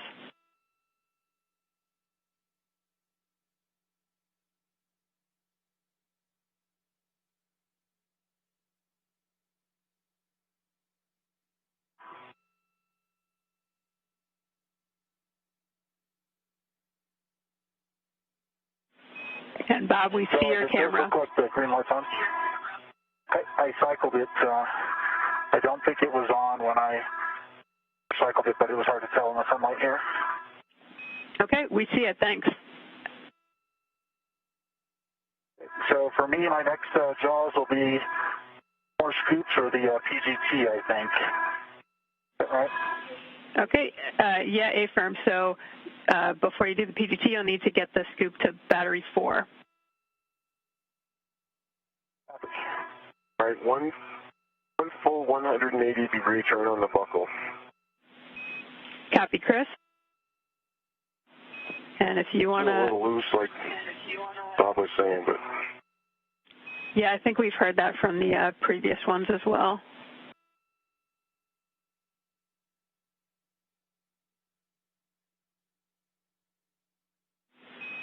And I don't know if it would help you to deconflict, Bob, if you went to battery 1 and Chris went to battery 4 and the DCSU, but up to you.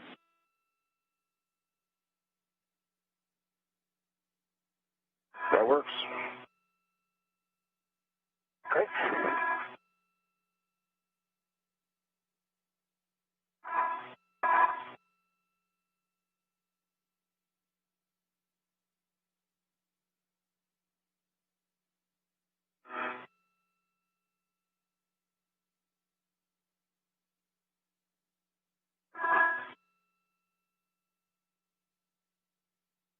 Okay, Todd. H2 on battery 1. H2 on battery 1 will be at the 3 o'clock, which is straight down.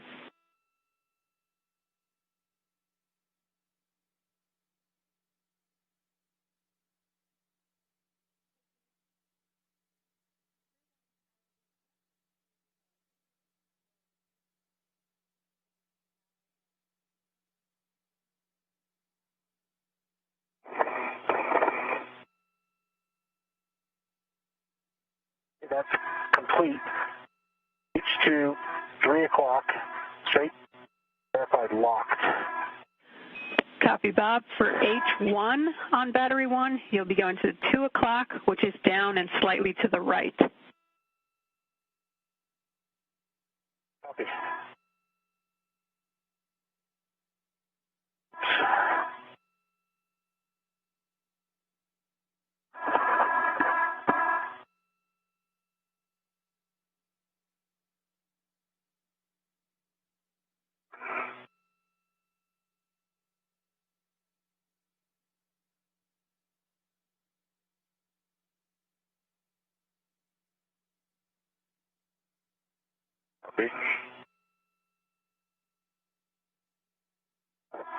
Copy.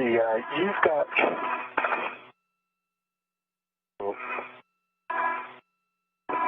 scoops as well, huh?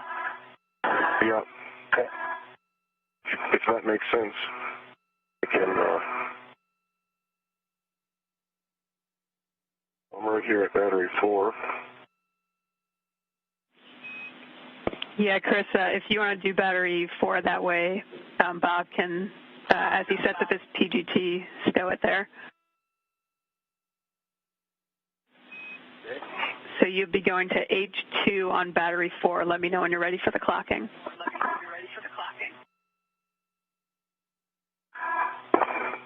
H2 on battery 4. I'm ready for that clocking. It'll be 9 o'clock, which is straight down. And the acronym PGT, which you just heard, stands for Pistol Grip Tool, and that will be used to help the crew release the bolts during some of their procedures today. Now 1 hour into the spacewalk today, recapping some of the milestones so far. Chris Cassidy and Bob Behnken placed their suits on internal battery power, marking the official start of today's spacewalk at 6:32 a.m. Central Time. Chris Cassidy's mirror on his left wrist became detached on his way out of the hatch, and there was no risk to the crew.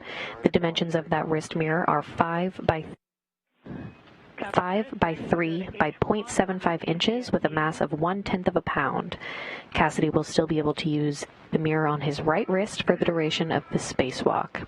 Again, the primary reason for the crew to wear those mirrors on their wrists is to allow them to see the switches, actuators, and labeling on the front of their suit that is out of their view.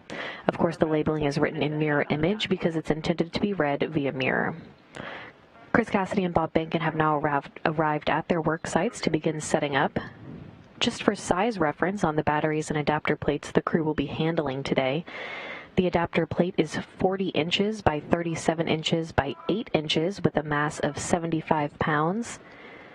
The aging nickel hydrogen batteries being replaced are 40 inches by 37 inches by 19 inches with a mass of 364 pounds.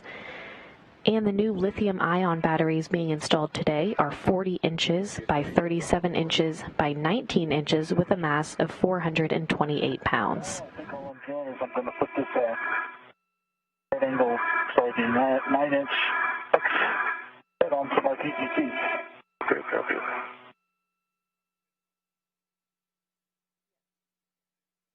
All right, Josh, DCSU. You're going to H1 at 2 o'clock, which is down and slightly to the right. Down and slightly to the right, I'm on H1 of the DCSU. 2 o'clock, it's in the locked position, good wiggle test, scoop is installed. Copy that, Chris. So we've got all our scoops installed, And Chris, if you want to hang out by the H2 scoop of battery 4, once Bob configures his PGT, he can hand off the adjustable equipment tether for you to stow it on that. Okay. Hey, Chris, I can pass you the PGT, and you can tether it there, and then I'll move my right swing arm tether to the crew lock bag. Okay, the PGT's adjustable is hooked to battery 4. Copy, and Bob, you may have said it, but I didn't catch it. You've got the red series going back to the crew lock bag and a good pull test on the hex driver? Good pull test on the hex driver, and I am tethering the PGT red series to the crew lock bag at this time. Copy.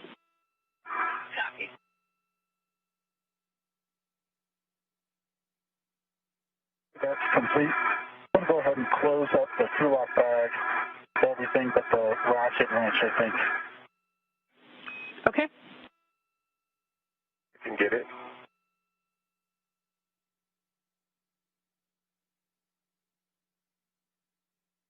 Over. I got it. Your wrench is out.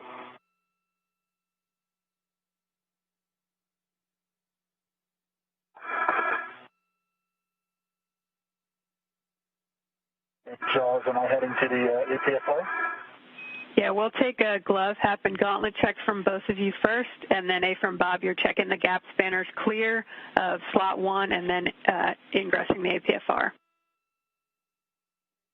EV1 gauntlets in place. Hap is dry. Gloves, same as egress.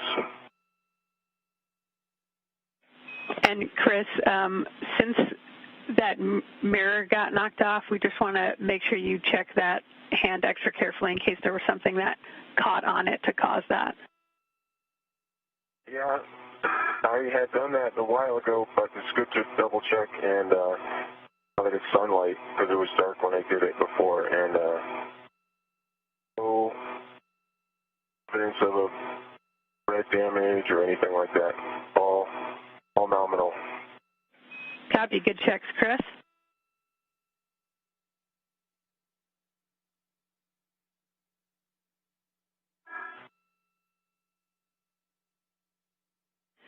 And Bob will take your checks, and Chris, your positioning where you've got the ratchet wrench and in a good position to assist Bob with battery 1. Okay, in work.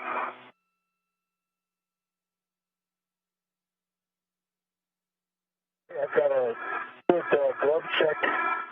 Also look at a little bit of black smudging, so nothing significant. Gloves are in good shape. Tap is in the same state that it was when I left the airlock, and both of my gauntlets are up. Copy that, Bob. If that gap spanner's clear, you are go to ingress APFR.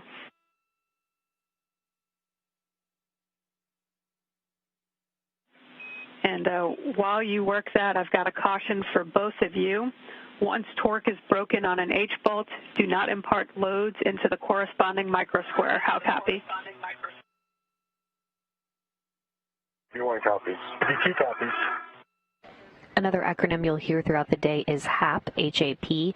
The HAP is the acronym for the Helmet Absorption Pad, which was installed in all spacewalking helmets in the wake of a water intrusion in the helmet of Luca Parmitano in 2014. The installation of the Helmet Absorption Pad, or HAP by the acronym, is intended to absorb water in the case that it has migrated to the back of a crew member's helmet. H2 side, if you don't mind me doing that, but otherwise I'll wait for Bob. Need that order. We need H1 first. Then that's for Bob to do. Copy.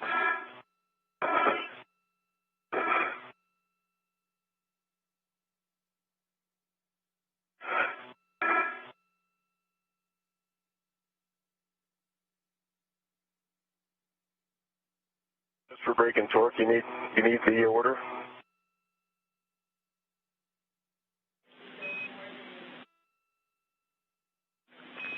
I'm being told to affirm we need to go in order even braking torque.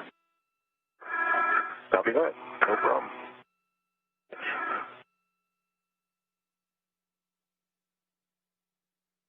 I've ingress the APFR, and we'll brake torque on H1. Okay, Bob, if we can get you to just make sure your ingress aid is tucked, tethers are clear, and get the serial number off that battery. I can read it right here. 0075. Copy, good serial number.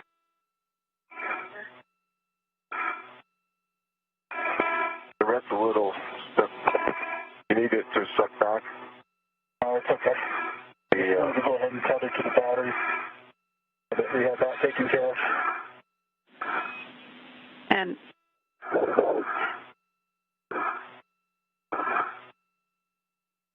That's Ross.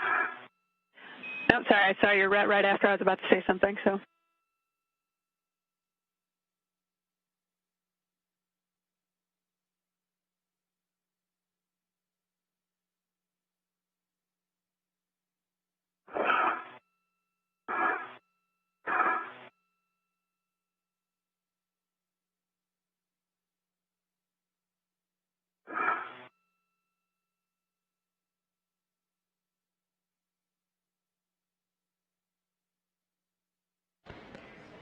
And we've reached one of the main milestones in the spacewalk today, one of the many milestones. The battery from slot number 1 is being retrieved. The crew will release torque with the ratchet and then use the pistol grip tool, or PGT, to complete the release of the bolts.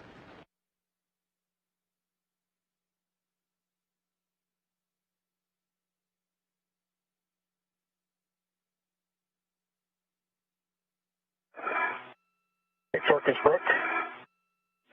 Okay, you can hand that ratchet wrench back to Chris. Maybe a quarter. Has it? And swap for Chris's PGT with the 6-inch.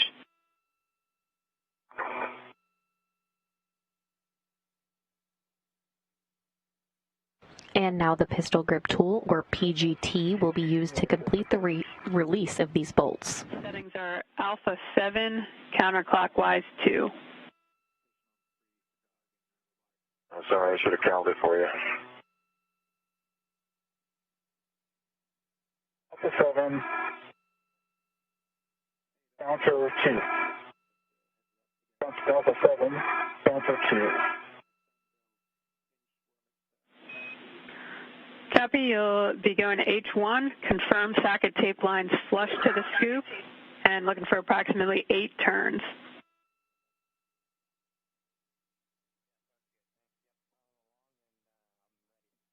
Socket tape line is flush. Verified counter 2. 8 turns. Indicators moving.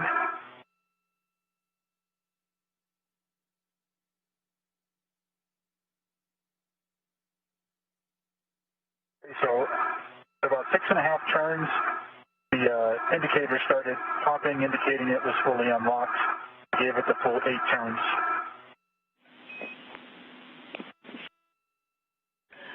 And Bob, can we get you to do the full 8 turns? I'm sorry, guys. I did do the full 8 turns, but at 6.5, started to pop, indicating unlocked, so the indicator started to jitter. Copy. Thanks, Bob. Okay, same settings, alpha 7, counter 2 for H2, and confirm the socket tape line is flush, looking for approximately 19 turns. The socket tape line is flush. And understand that 18 turns, Seth? 19 turns. 19 turns, copy. There it goes.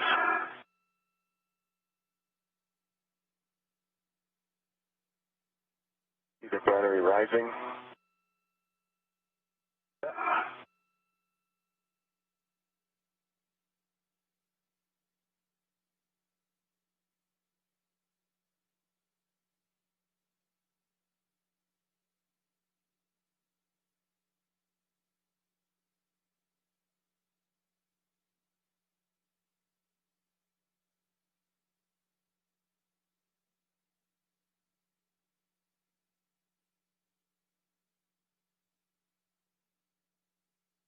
There's 19 turns.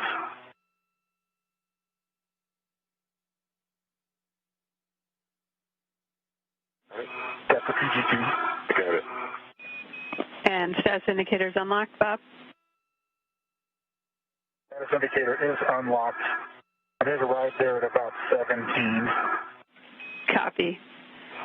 Okay, I see you've handed the PGT back to Chris. Once Chris is in a good position to receive the battery, you can unlock the red and remove the battery.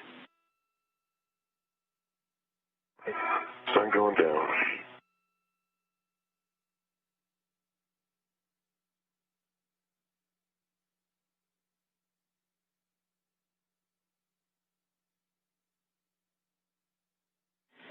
And Chris, for you, just a reminder to check that you're not local tethered on the outboard gap spanner and all your fair leads are released.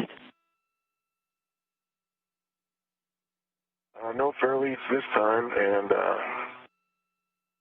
I am not tethered on the gap spanner. Get myself situated here, Bob. Copy. Local tether to a handrail.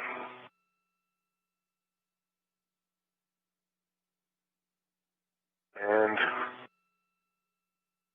I am ready. I'm all the way down on the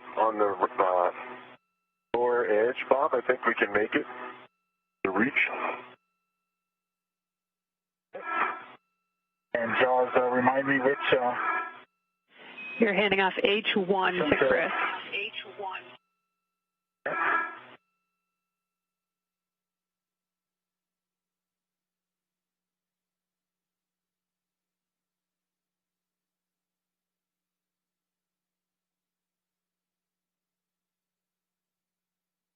We have a ret.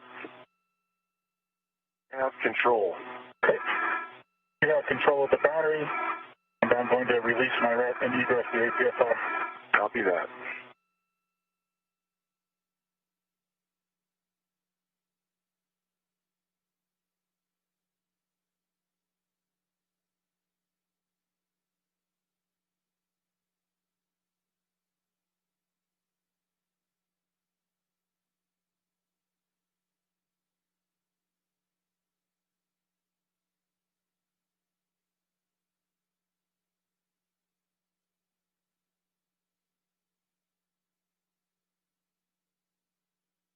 Got that APFR right in the middle.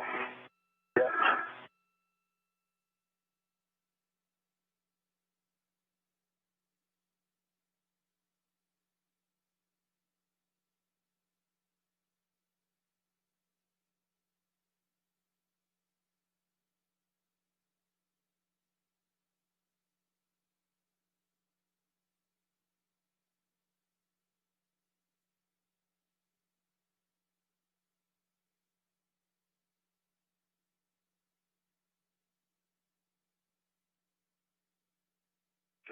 Trying to get it to you. I have control of the batteries. You have control.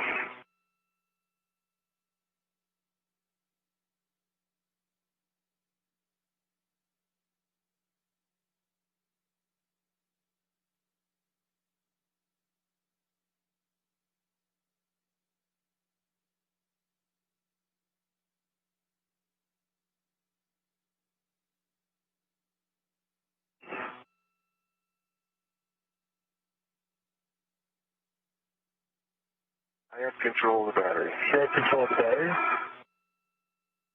We've got the pin side out. Inside out. And the first nickel hydrogen battery has been released. The crew will now work together to move it over to the external pallet for disposal. While you're translating.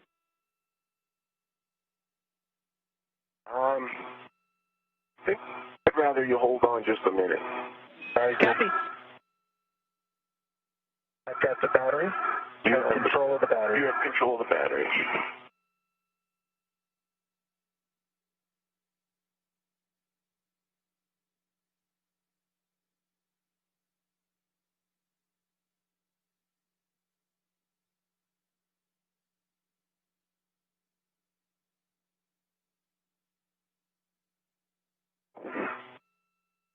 Maybe that's too far.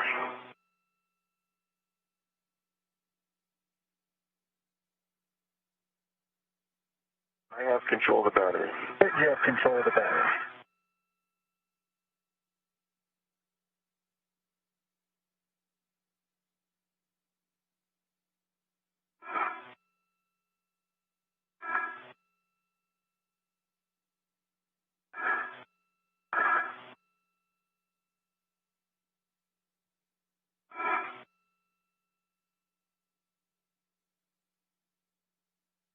I have control of the battery. You have control.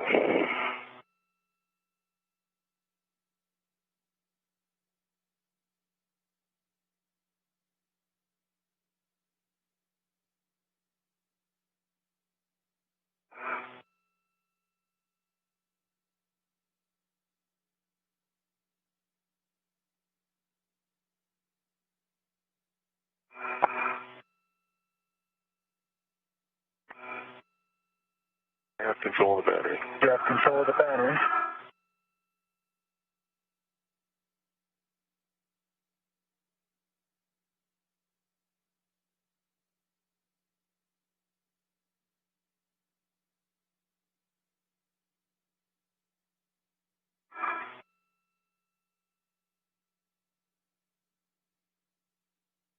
And move over one more handle. Okay, copy. I have control of the battery. You have control.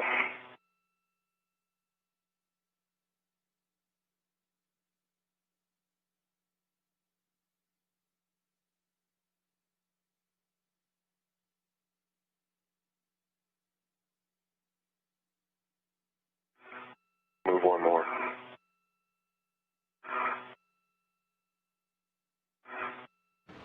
Again, the first nickel hydrogen battery has been released. The crew is now working together to move it over to the external pallet for disposal. I have control of the battery. You've got control of the battery.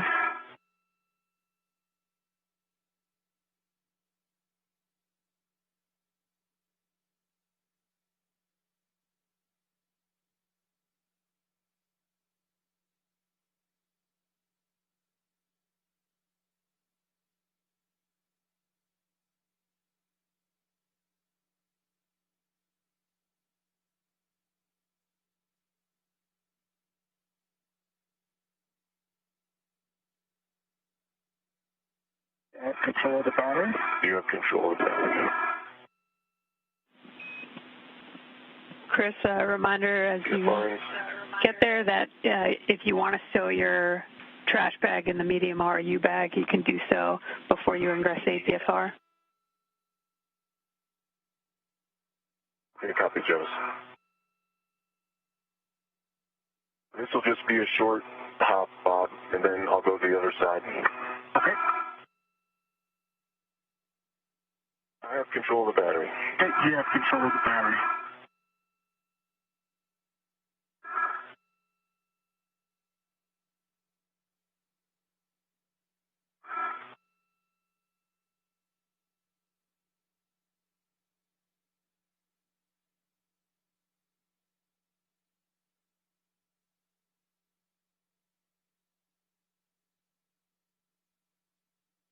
I have control of the battery. You have control. Why don't we take the second to switch to your red? Okay. I have control of the battery. You have control of the battery.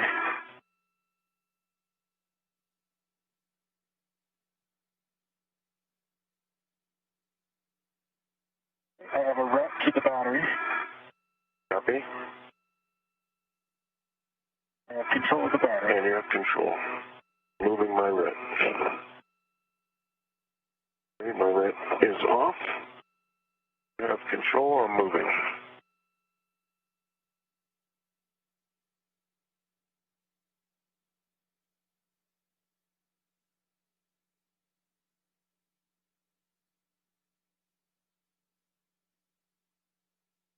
Tell me what you have the ability to get to your handoff position, or if we need a little one to set you up. I need to move one more handle. Yes, copy that.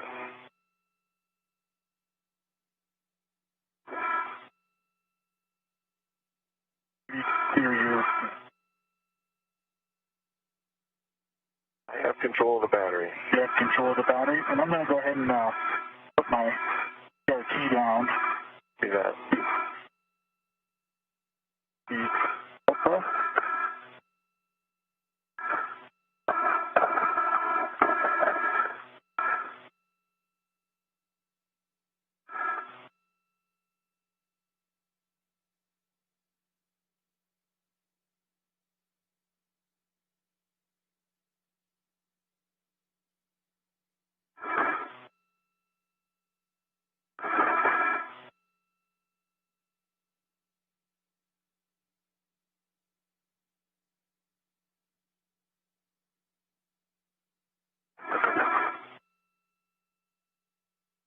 I have the battery.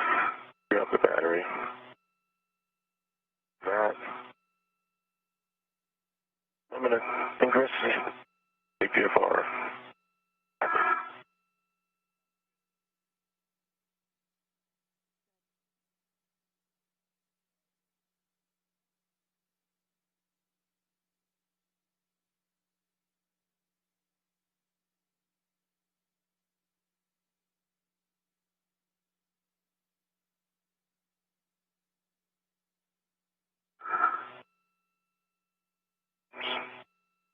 Bit of yaw.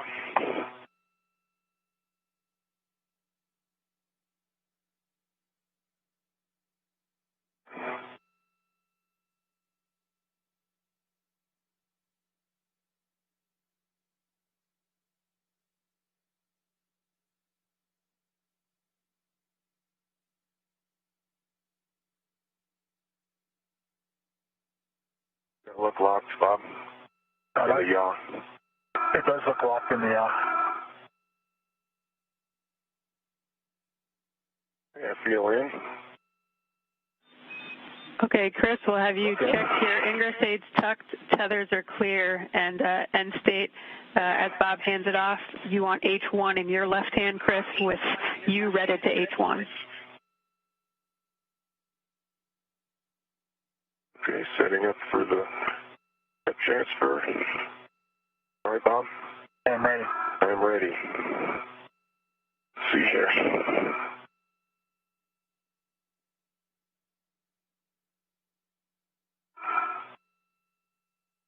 I'm ready. I have control.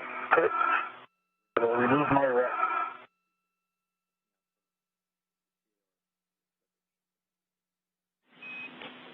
And while you do that, I have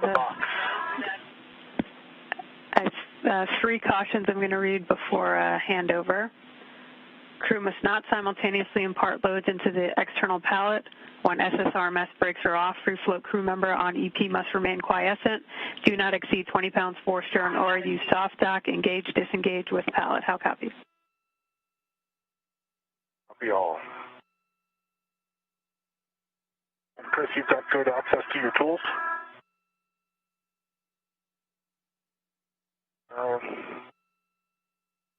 It's a little far away to the left, but for right now, I'll just get this battery off. I've got my PGT in. Yeah, Chris, you'll only need your PGT for this one. Okay.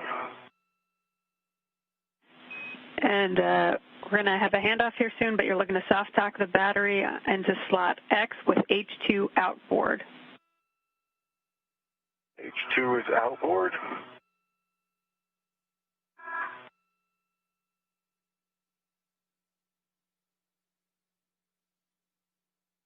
Looks like a lot of, there we go.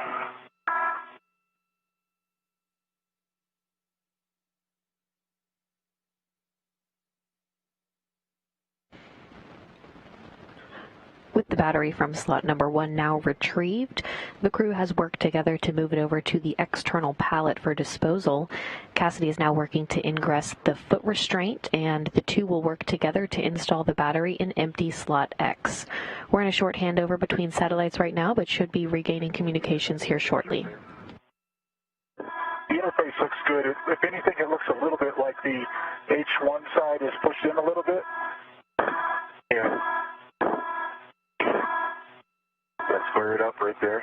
It did square it up some, and I saw you decrease the distance between the connectors on the H2 side. H2 side. Yeah.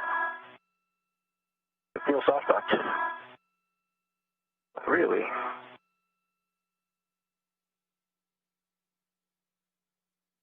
Yeah, I think that is right there. Not a huge confirmation feel, you know what I mean? Yeah. Chris and Bob, I'm back with you after the handover. Let me know when you're ready for PGT settings.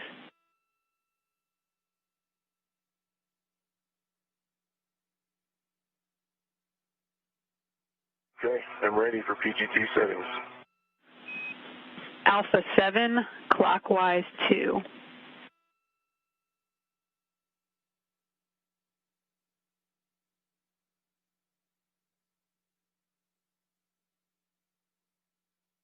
Okay, Alpha 7, clockwise 2 is set. Copy. You'll be going to the H2 scoop. Confirm the socket tape line is flush, and you're driving a torque 16 to 17 turns. Okay, the socket tape line is flush. Driving, I see the indicator moving. Battery is moving in.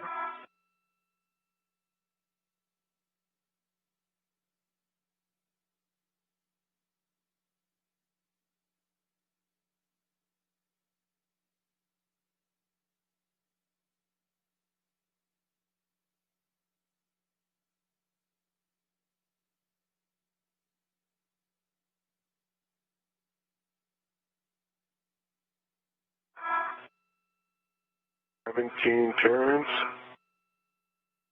9.5 foot-pounds, green torquing light, and the indicator shows locked.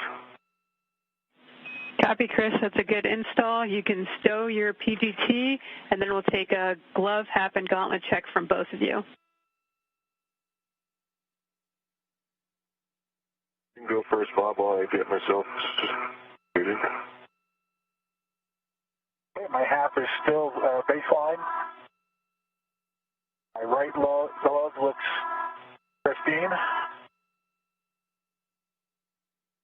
And my left glove has got a little bit of a smudging as before, but otherwise pristine, and both gauntlets are up. Copy. Good checks, Bob. And EV1. Copy. Good checks, Bob. EV1, half dry, gauntlets in place, and gloves are pristine. I also have a little bit of black smudging, like Bob mentioned. Copy that, Chris. With that, I'm going to remove my red. Actually, I'm taking these scoops with me, so... Hey, Firm, you're taking the scoops with you, so you can leave the red on.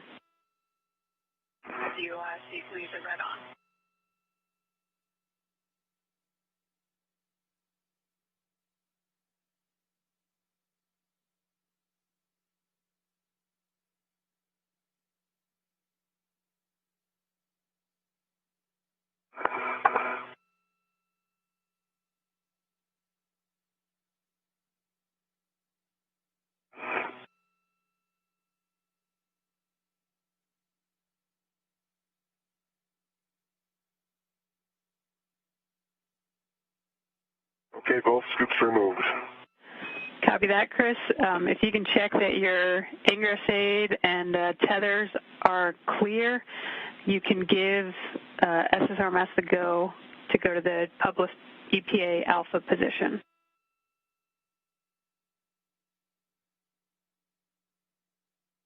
Okay, Doug, radio check. Loud and clear, Chris. All right, I am clear, tethers clear. Bob can double check me. I verify you're clear. And you have a go to your published position, Doug. Okay, copy. We'll put over to worksite alpha in work.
Look down at the GoPro, Chris.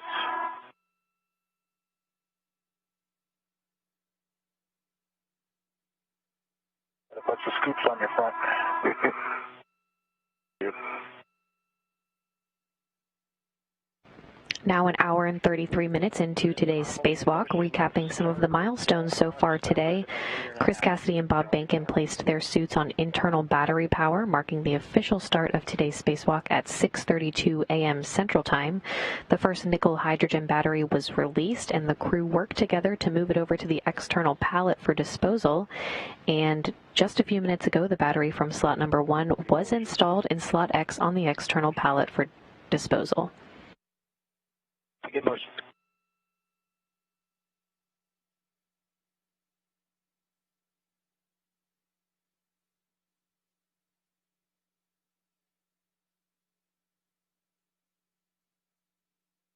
Doug Hurley now at the controls of the robotic arm, and the arm will maneuver to place Cassidy in front of the first new battery in slot A.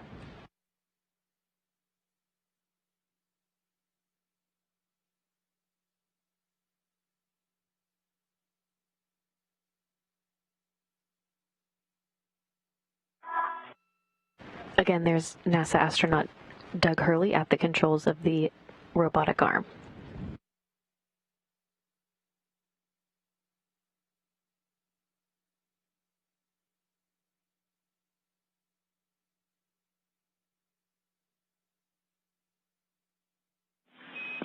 And we're about to enter a night pass.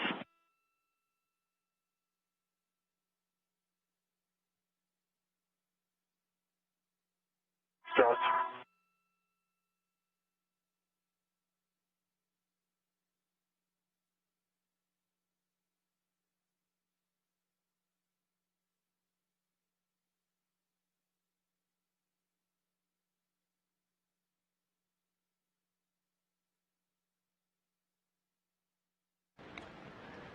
Again, the robotic arm is now being maneuvered to place Chris Cassidy in front of the first new battery in slot A. After placing scoops to create handholds, the crew will remove the battery and translate it back to the truss to install it in empty slot number 1. Okay, let's hold that for a second. You can, actually, you know what, before you do your brakes, I think it's going to be low for my GT. Can you come up by pallet up towards my head, 15 centimeters? Okay, copy. Pallet. Zenith, 15 centimeters. Maneuver.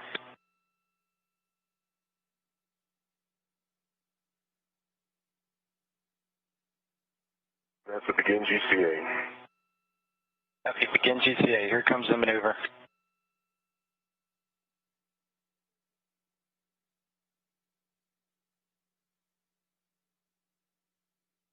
That was 15. Stop there, NGCA, thank you very much. NGCA. All right, Jaws. Oops. And I didn't catch it. Are brakes on? Brakes are off. Okay, copy. So, Chris, for H1, we'll be going to the 2 o'clock. That's down and slightly to the right. All right, copy that.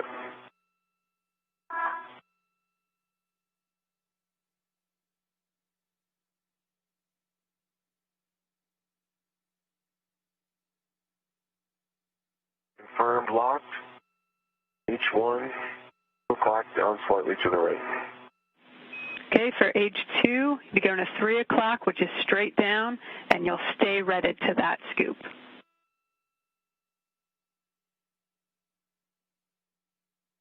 Copy. H2 coming straight down. Keep my rep.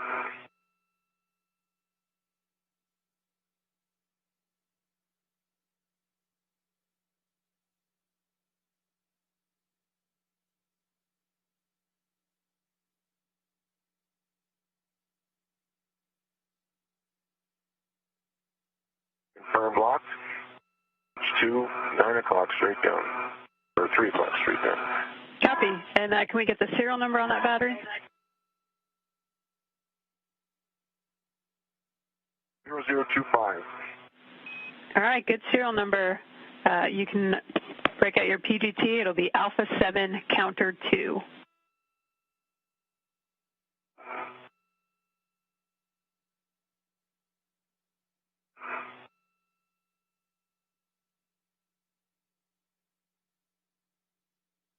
Alpha 7,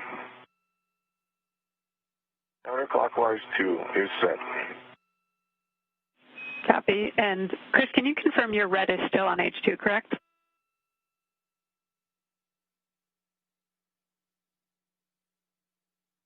It is not. Check JAWS perfect. Negative.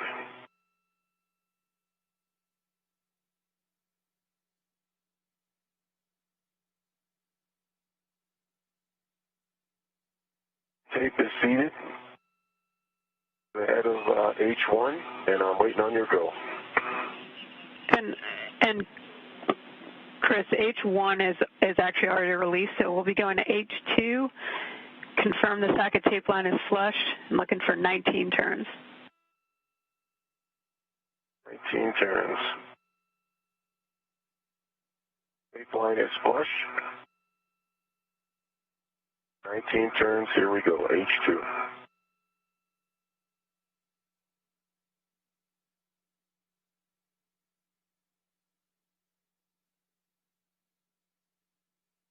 I see the battery moving out from the pallet. Copy.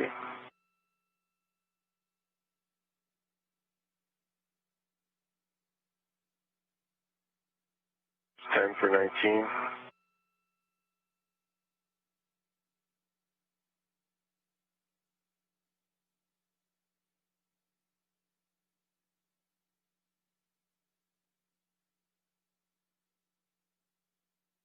Team 19, same as Bob. I got the hop at around 17. Went to the full 19. Indicator is in unlocked position. Copy, Chris. Good release. You can stow the PGT.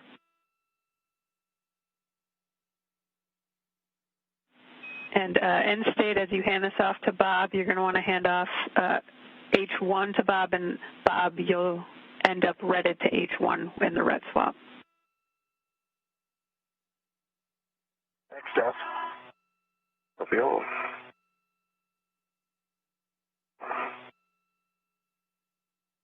PGT stowed. All right, Bob, confirm you're ready. I am ready. Pulling it out, presenting H1 to you. I have the red right now.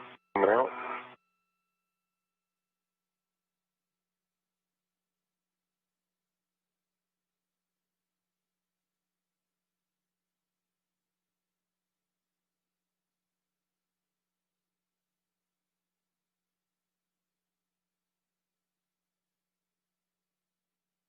You're clear.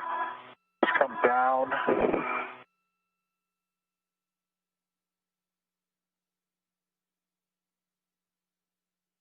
If you could stay redded to it. I'm ready to it. Okay. I have control. I have a red. Okay.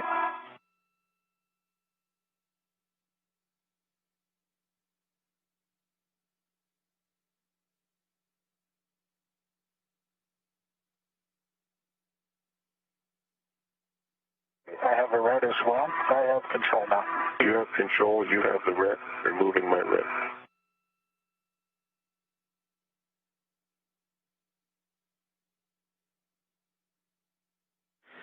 Okay, with that, Chris, you can egress the APFR and start heading back to the IEA.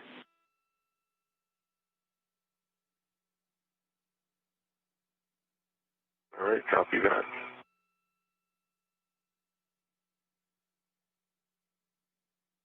I'm going to let you egress, and if you take the inboard route, we'll work together to rotate the battery just to make sure we keep the fins safe as we get past this APFR and get the fins pointed outboard.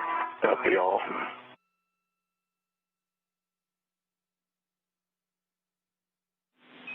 Chris, we've lost your WDS. Before you take the battery back, could you check the button? .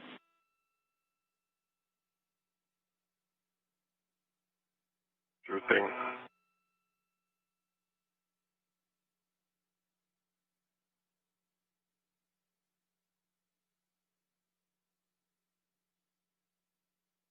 Green light.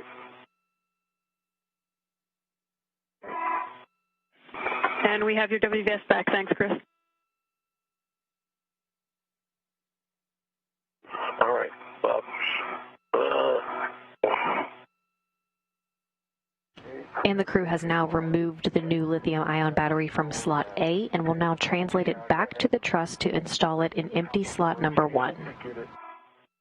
All right, my wrist is going to run out of... And I've got control of the battery. You've got control. I have control ready to rotate. Just want to get it down below the P. Copy that. All right, I have control. You have the red. Okay, I have control. You have control. I have the red. And I'm going to come off my BRT. Copy that.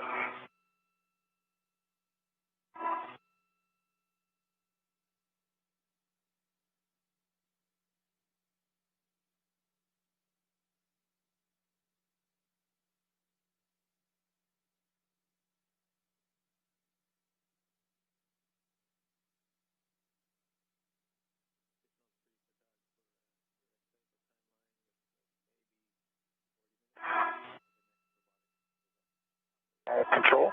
You have control Of the battery.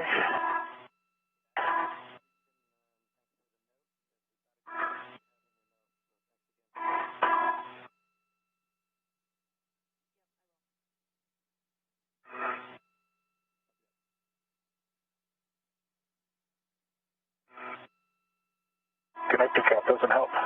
No, it doesn't. I have control. Do you have control of the battery?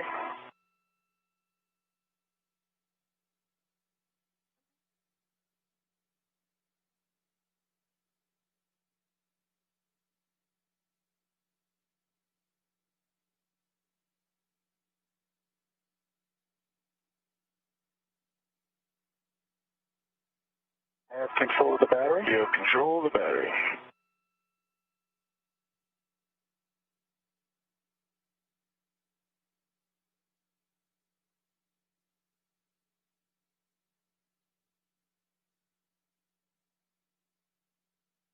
I have control of the battery. You have control of the battery.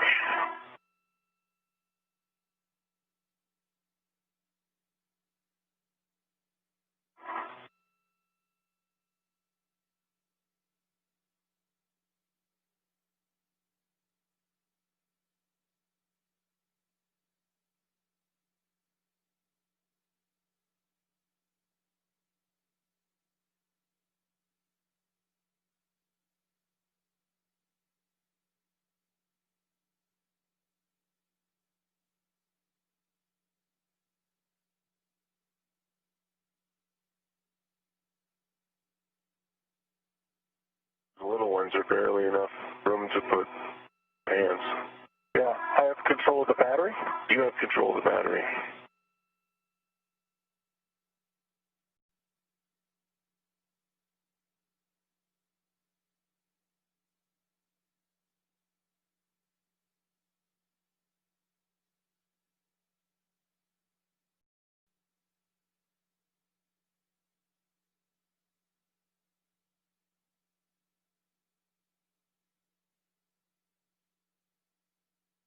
I have control of the battery. You have control of the battery.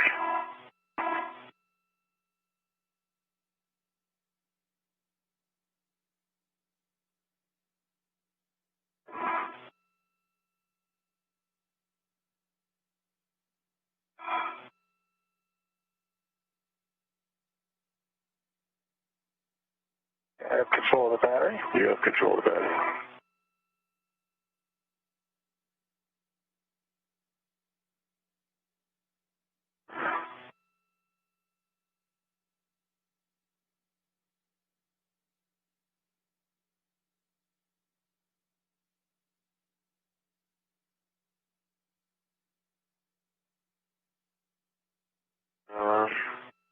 Evaluating I went up on top there to 2032. Yep, that's the risk going. Yep.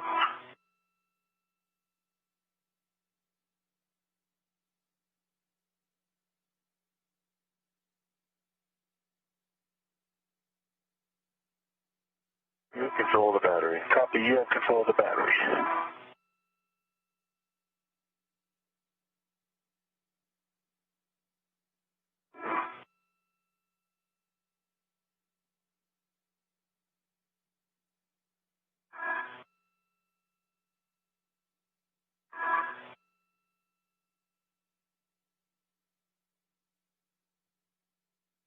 I have control of the battery. You have control of the battery.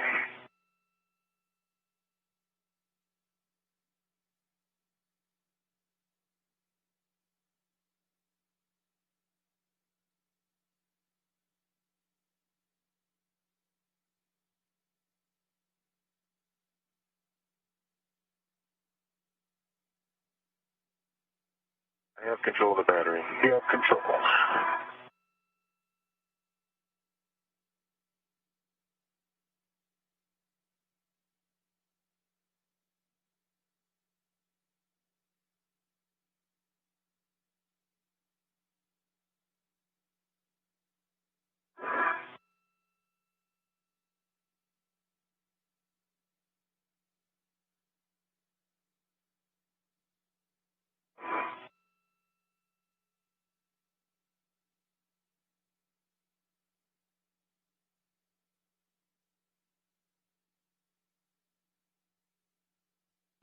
And the crew is now in process transferring that new lithium-ion battery from slot A back to the truss to install it in empty slot number 1.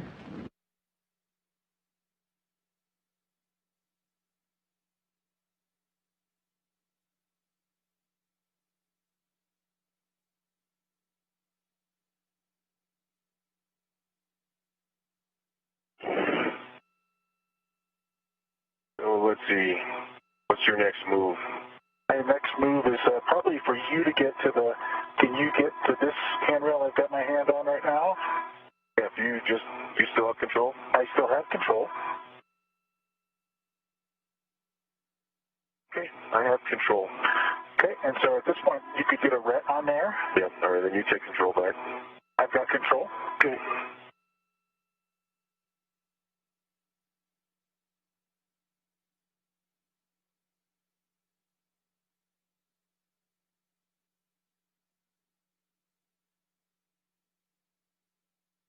I'm confirmed redded. Okay. And I have control. Okay, I'm going to remove my ret. I agree.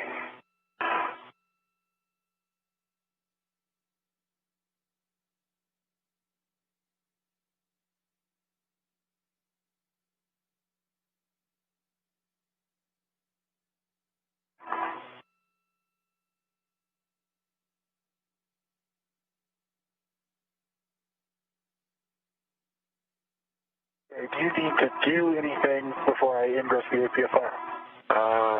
Bob, you just need to check that the gap spanner is clear of slot 1.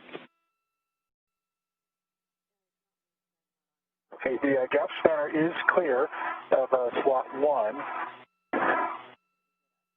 No, I have the leverage to maneuver myself up. If you can take it. I have control of the battery. You have control of the battery.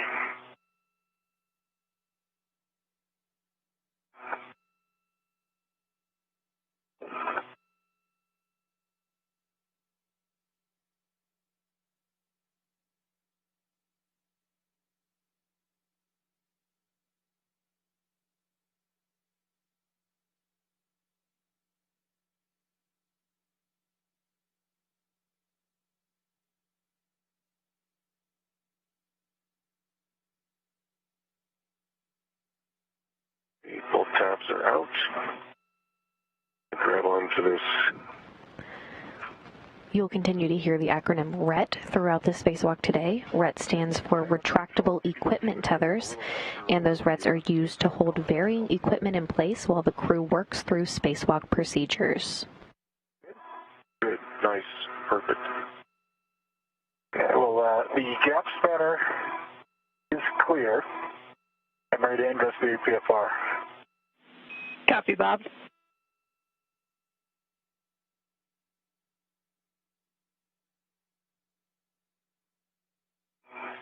Probably have to just move the battery as you need to.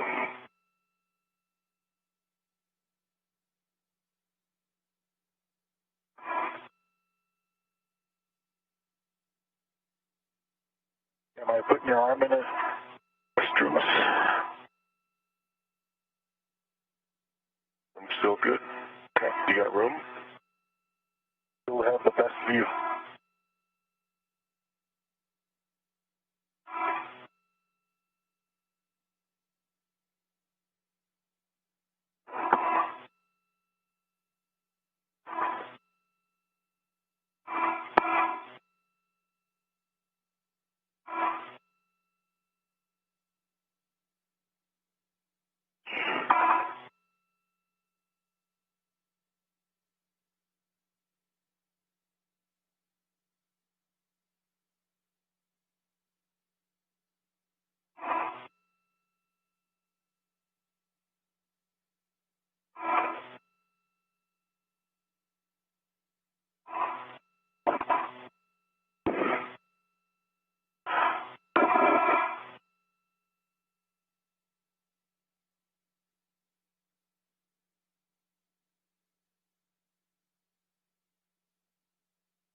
Okay, I'm ingressed.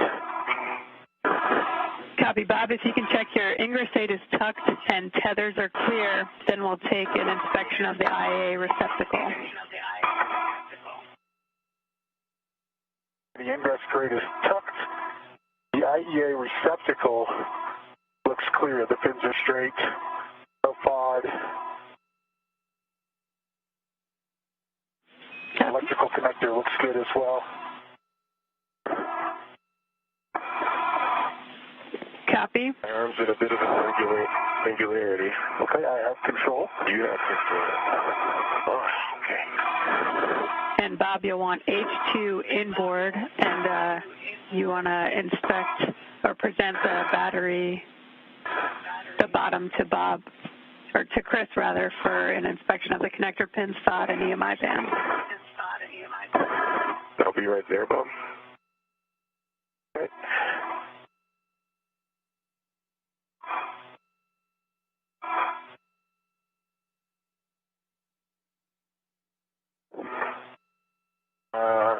Let's see. Connectors have no FOD. I can see the EMI band is intact. Pins look straight. Fins on the back, nice. Everything's good. Copy, good inspection. I've got control of the gap spanner. The gap spanner is free and clear. Okay, Bob, you look to soft dock the battery onto H2 with H2 inboard.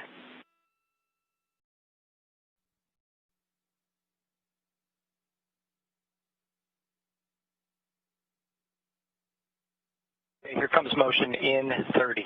Copy that.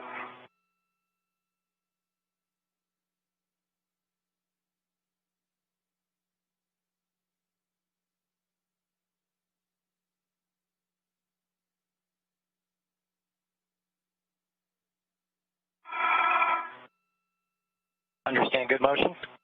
It's hard for me to perceive it now. I see it. Good motion. Copy, good motion.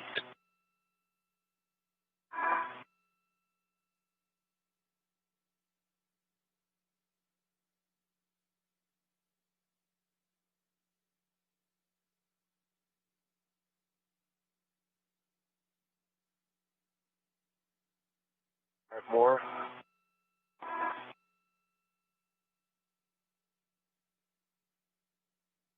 Okay, Doug. Okay, motion stopped. Let me assess before we end it. Okay. All right, that's good. NGCA. The NGCA, brakes are coming on. Brakes are on, you're clear to maneuver. Copy that. All right, Josh, my tether is on the adapter plate. Copy, Chris. You'll grab the ratchet wrench with the hex driver, and you'll be going to H1 first.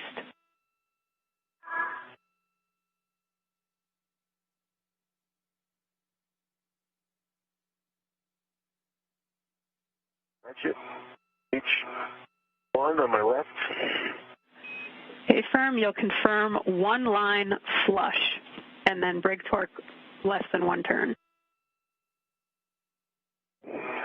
There's one line flush.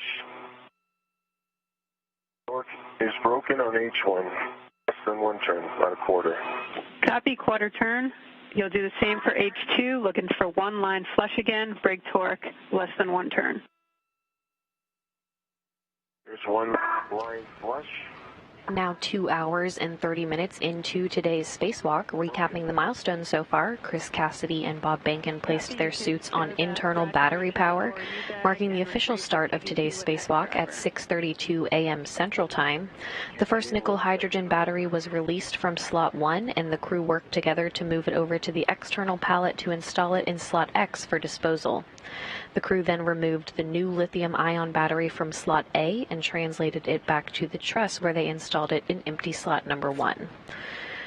The new lithium-ion battery from Slot A was installed in slot number 1. The crew then worked to remove the battery in slot number 2 and translated it over to the external pallet where they are now. Chris Cassidy is now working to release the adapter plate underneath the battery and will then hand it to Bob Behnken. Behnken will then translate back to the truss to install the adapter plate in open slot number 2. At the same time, Cassidy is putting the old battery in the slot he just emptied for disposal.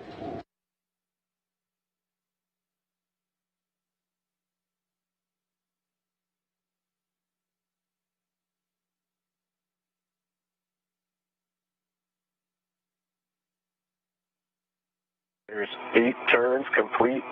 Bolt was hopping on the shoulder the last 1.5 turns. Copy, same settings, Alpha 7, counter 2 for H2, confirm one line flush.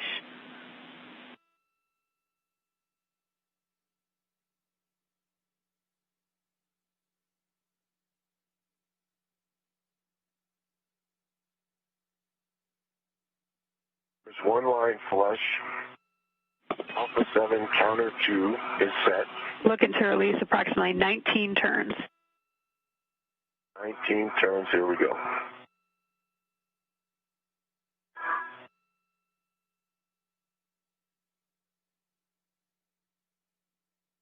I see the adapter plate moving away from the EP. I concur.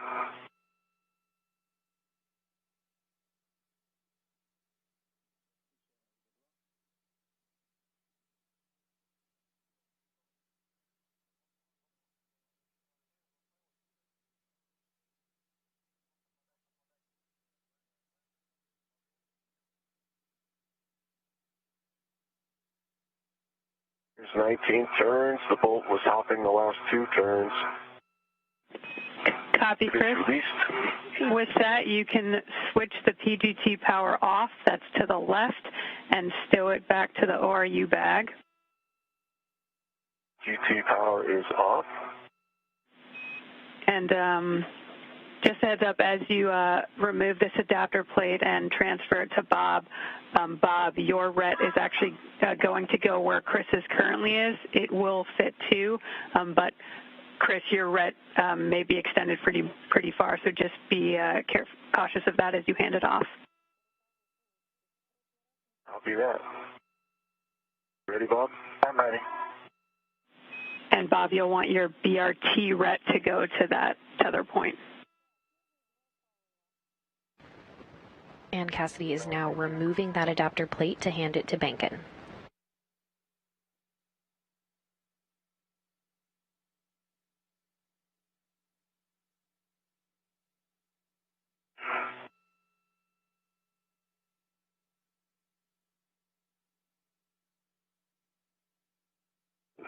Here you are. Closer. I'm ready to it. Copy. Here comes your RET. Just let it go. Got it. Okay. And Bob, you'll stow the adapter plate on your BRT. Control. Copy.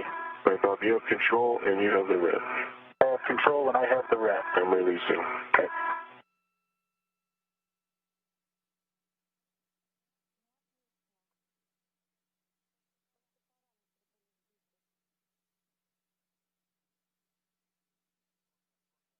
I'm going to need to reverse the GCA with Doug, so Jonathan, Bob, when you guys are synced up with talking, then I'll take the comm with Bob, with Doug.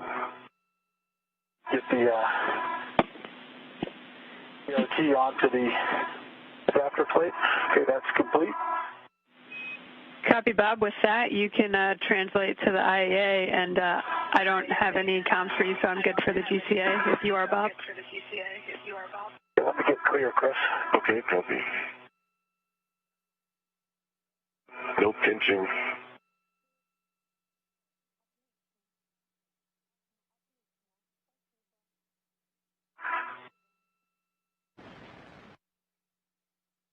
And the adapter plate just taken out by Chris Cassidy is now in the hands of Bob Bankin, who will now translate back to the truss to install the adapter plate in open slot number 2, while Cassidy installs the old battery in the slot he just emptied for disposal.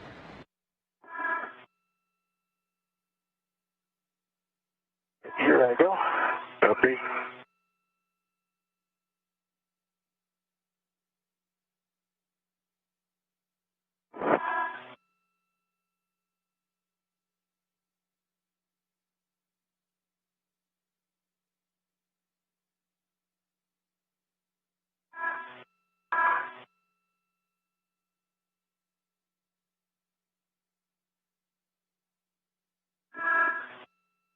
Does it help me get ahead anything if I put stuff in the ORU bag now for that rotation if we end up going that route? Checking.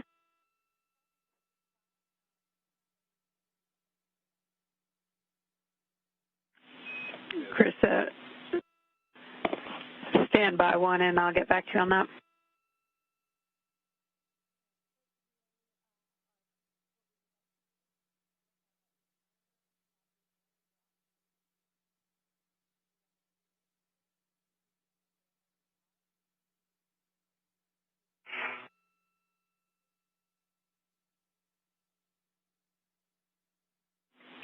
Okay, Chris, to answer your question, how we're proceeding on timeline, it looks like we'll be able to go to that first portion of EVA2 entirely. So with that, we would not need to rotate the EP, so you should not need to do anything.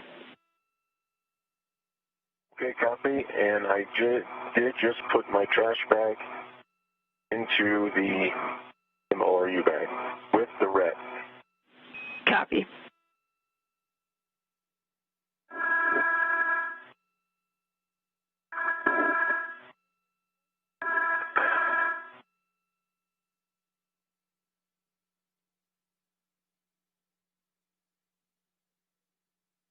Okay, Doug, you there?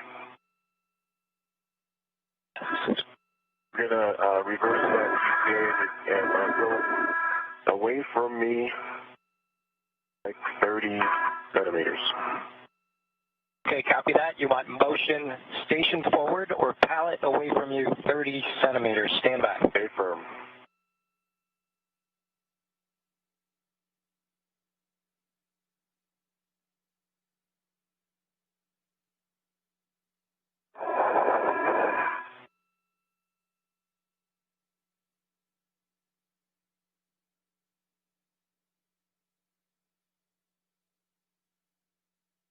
Here comes motion.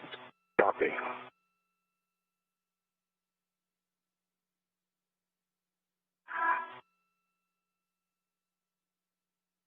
It's good motion. Good motion. Okay, Giles, I will ingress the EPFR.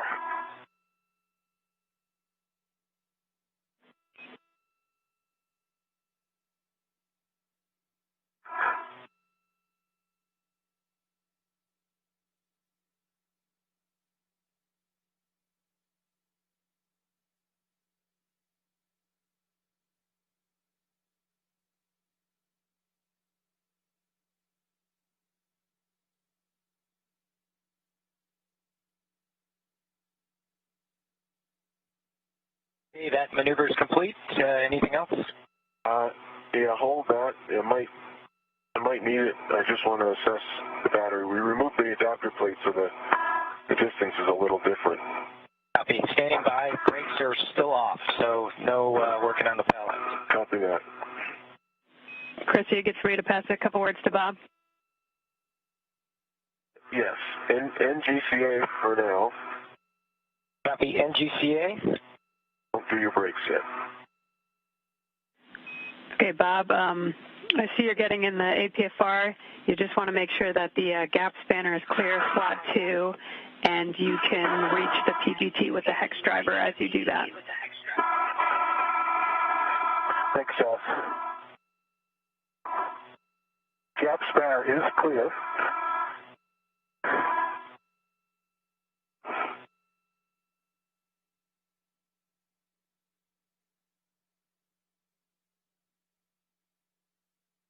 And I have ingress the APFR.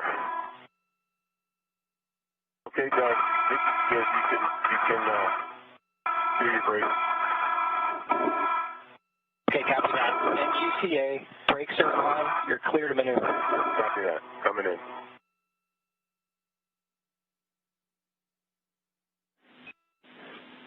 And my PGT is accessible. And Chris, I think I copied your down with the GCA, so you're going to retrieve the batteries from the BRT with H2 in your right hand, and you'll soft dock it, and then PGT settings are alpha 7, clockwise 2. Okay, 7 clockwise 2. And Bob, for you, once you make sure your ingress aid is tucked and your tethers are clear, you can inspect the IEA bolts and blind mate connectors.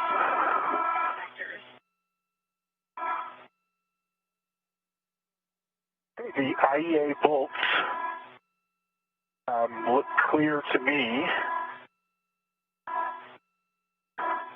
There's a little bit of scuffing on the H2 side. Maybe that's just a lubricant on the outer housing.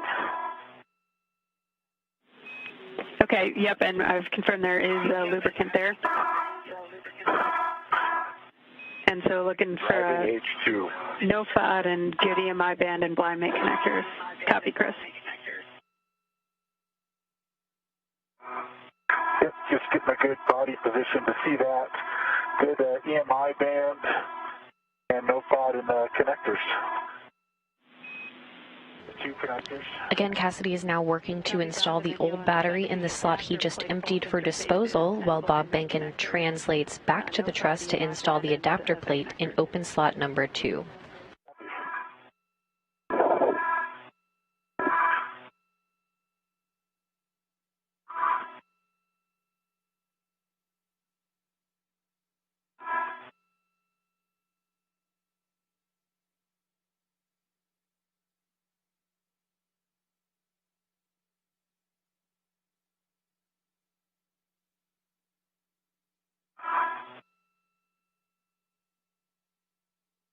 Okay.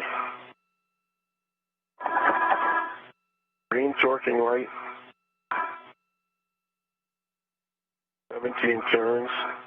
I see the indicators in lock. Feel secure. And Chris, could you say the torque again? 9.1 on the actual torque. Copy, 9.1. With that, you could stow the PGT, release the RET, and egress the APFR.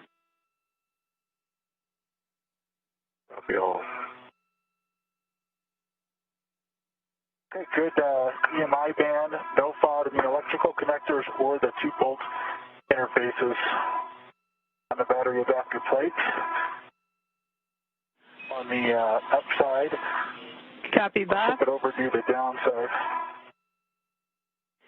A-firm, you want the blind mate connectors oriented station inboard, and you'll soft dock the adapter plate into slot 2.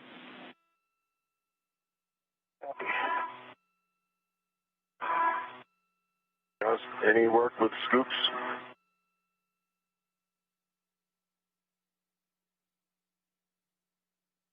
Checking. Negative, Chris. You can leave the scoops where they are. Copy that. I'm egressing.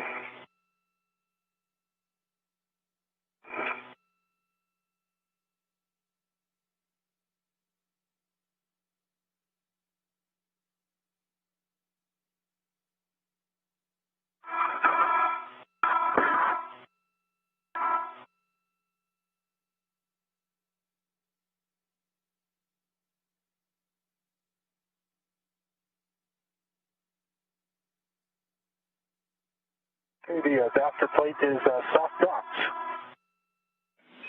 Copy that, Bob. You can retrieve the PGT with the hex driver. That's the one that's on battery 4, and settings will be alpha 7, clockwise 2. And Chris, for you, as you get back on structure, you'll want to prepare the EP for translation, so make sure the ingress aid is stowed towards the boot plate and tethers are clear. And then once you're 5 feet clear of the external pallet, you can give SSRMS the go to maneuver to the EP Bravo position. Okay. The ingress aid is against the boot plate.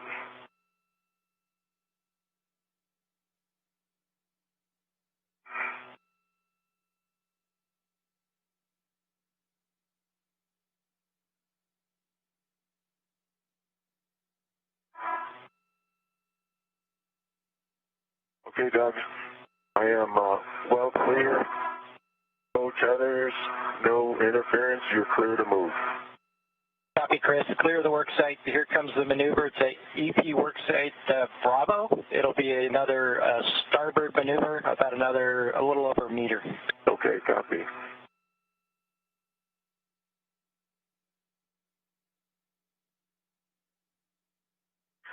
Okay, Jaws, I've got alpha 7 set and clockwise 2 set. I'm getting ready to drive on H2. A-firm H2, you'll confirm 1 line flush, looking for 16 to 17 turns. 1 line flush. Looking for 16 to 17 turns. Here we go.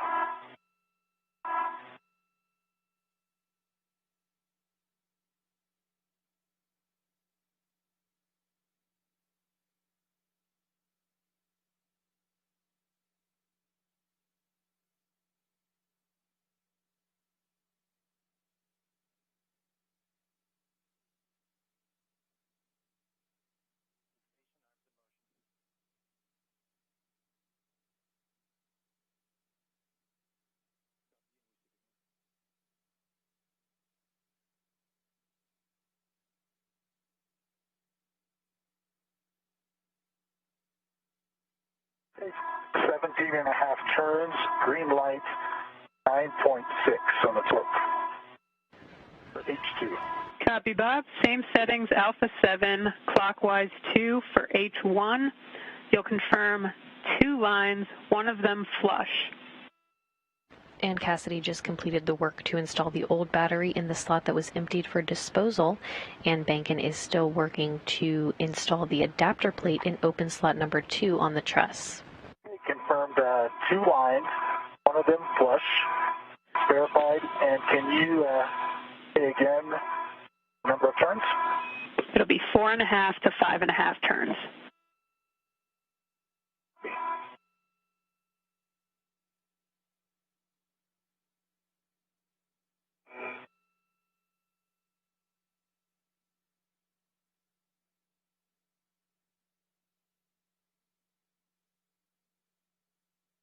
Okay, so 5 turns, green light, 9.0 on the torque. Copy, Bob. You can tend that PGT with the hex driver back to the crew lock bag and then unlock and release the red. Copy. And Chris, I had to leave the adjustable on the battery there, so to move over here, I couldn't reach that other hook, so I'll let you get this. Got it. And it's adjustable. Thanks, Chris. Yeah. And then that could go to the crew lock bag, is what Jaws said. Read coming off of battery 4. Yeah, adjustable. And Jaws, can you verify we removed the adjustable from the DGT to take it back to the crew lock bag? A-firm. You can remove the adjustable. Okay. So the adjustable stays with the PGT. Stays with the PGT. Yeah, you'll leave the adjustable on the PGT, so the PGT with the adjustable will go back to the crew lock bag. And that's complete. Right, John, I'm just arriving at the work site and looking to tag up. Okay, copy, Chris. So next, we'll be working the TA clamps and the AP connectors. Bob, over to you if you prefer to egress the APFR, and if there's room for both of you to work it. We're releasing 3 TA clamps and demating the adapter plate connector. I'm going to go ahead and egress the APFR and then release the TA clamps. And we're just taking this electrical connector to release it from J4. Are we ready for that yet? Yep, to the battery up there at J4. Yep, A-firm. And the cap also needs to be moved from the lithium-ion battery.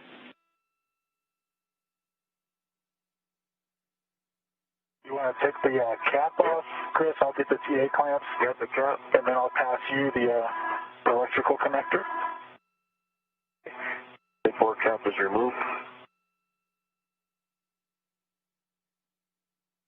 And that cap's going to be going to the adapter plate where Bob's removing that connector. Roger that. TA clamps are removed.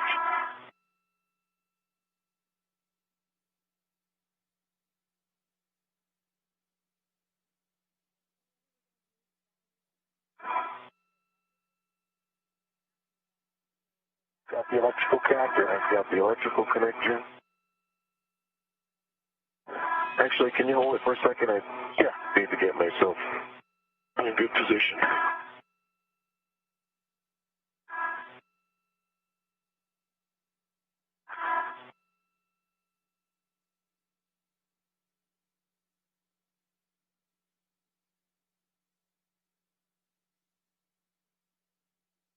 Right. Just to recap the last task completed by the crew, the new lithium-ion battery from slot A was installed in slot number 1.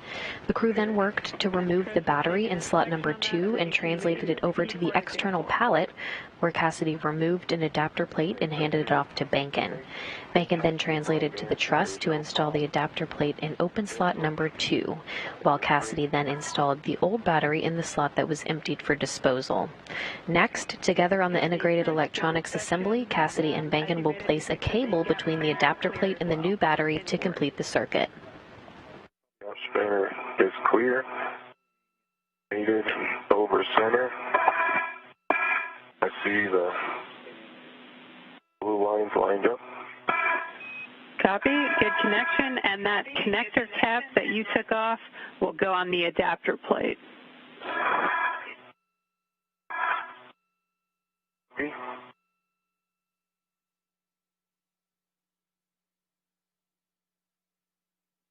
And the connector cap is reinstalled on the adapter plate. Copy. With that, we'll take glove, hat, and gauntlet checks from both of you.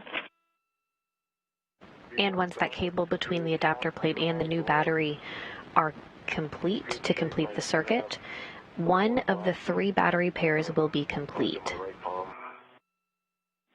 Copy, Chris. All good. All good.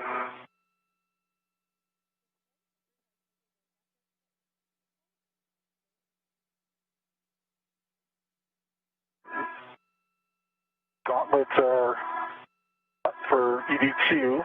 Good hap check, and gloves still look to be in good shape. Okay, good checks, Bob. Okay, next, big picture, we're going to be moving the battery from slot 3 onto the adapter plate you just installed in slot 2. So, Chris, if you can verify the PGT with the hex driver is clear of slot 3, and that the adapter plate... Before we get started on that, Dawes, I'm sorry, before we get started on that, Chris, what do you think about that electrical cable? It's kind of right on. We're going to... Maybe we can put a twist in it or something, or... Yeah, it's kind of, And if you want to put a twist in it, stand by. Do not disconnect it right now. Copy. I think we can hold it out of the way if that's what we need to do. I just wanted to... Okay, so definitely we got to watch it.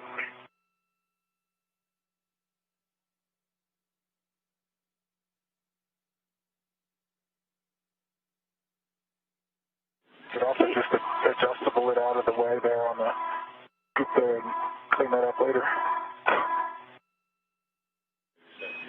Yeah, we see you're using the bumper right now. If that holds, you're good, or you can use an adjustable or whatever else you need to hold it out of the way.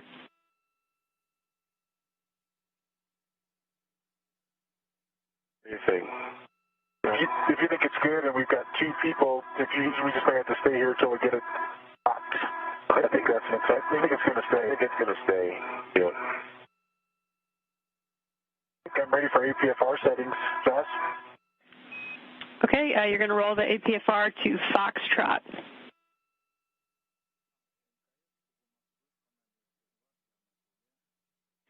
And Chris, for you, I see you've already checked that connector cable, and then just making sure the PGT with the hex driver is clear of slot 3, and then you can reposition to the outboard radiator side of the IEA for the PGT transfer and to assist Bob if he needs it.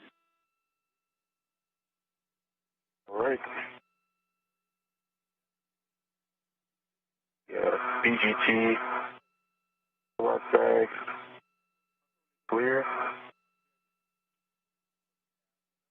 Copy. Got the top spinner to deal with, Bob.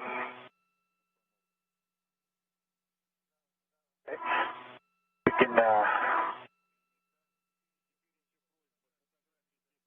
slide it around.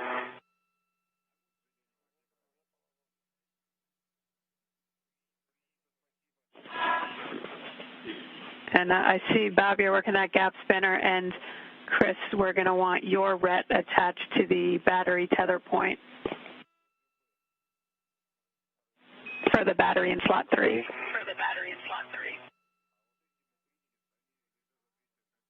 Okay.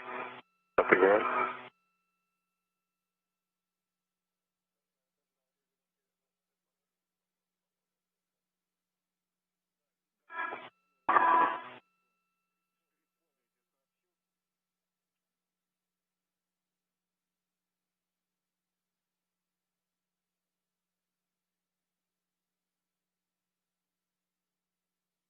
Have a right. see that you're ready to the battery. Yep. Copy, Chris. And Bob, once you're ingressed, make sure the ingress aid's tucked, your tethers are clear, and then we'll take a serial number. Copy. Ingress aid is tucked. Serial number 0091. Copy, good serial number. Chris, you can hand the ratchet wrench to Bob. And Bob, you'll be going to H1 first. I ahead of myself.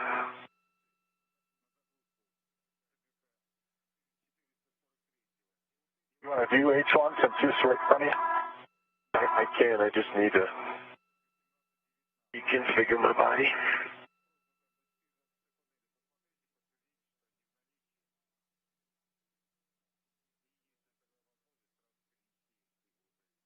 That tape looks great. They're down and seated. Good to me.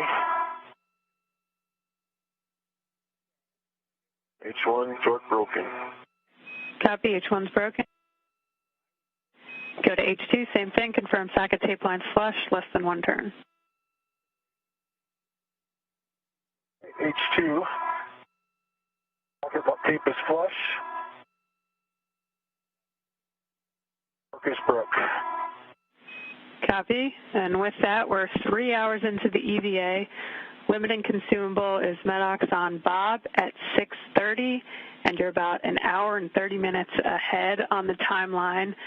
So with that, we still expect to be able to get the first block of EVA2 done with battery A to EP Bravo and adapter plate Bravo to slot 4 on the IEA. Okay, we copy all. Thanks for that big picture. Okay, PGT settings are Alpha 7, counter 2. Alpha 7, counter 2. You'll go to H1, confirm the socket tape line is flush, and looking for 8 turns. Socket tape line is flush. Comes to turns. Indicators moving.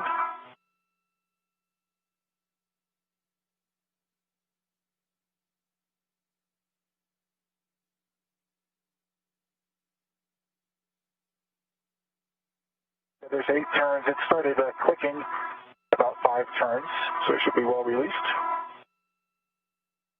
Okay, and indicators unlocked?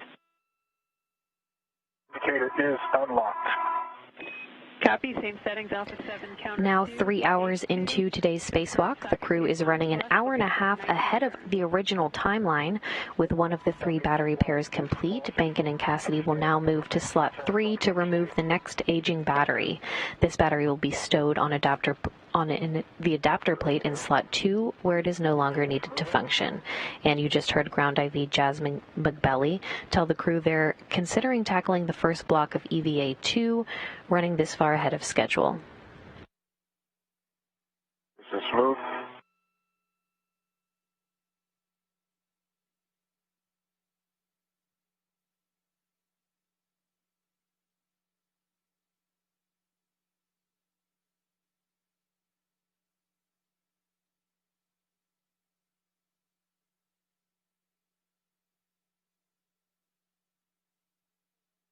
There's 19 turns. I believe it's unlocked. The indicator shows unlocked. Copy, you can hand that PGT back to Chris and remove the battery from soft dock. Chris, you can stow the PGT back in your swing arm. Okay, it's in work. I'll pull it out once you're in a good position, Chris. Yes, GT load far enough away for you to get it out. I think you probably need to move. I think one more over. Yeah, a little bit tricky because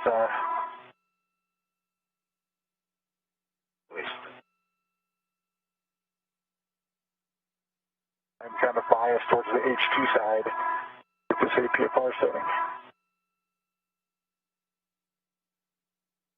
Not to go there too far, but just enough to be clear. All right. Okay.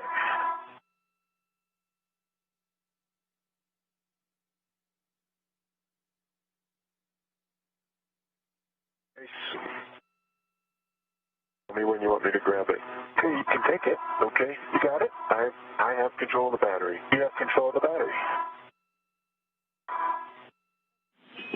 Okay, Bob, you're going to make sure your ingress aid's tucked, and then you're rolling the APFR into position to put you in front of H2 of the adapter plate you just installed on slot 2.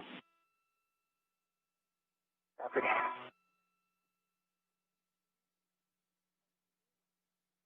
Cable come up. Yep.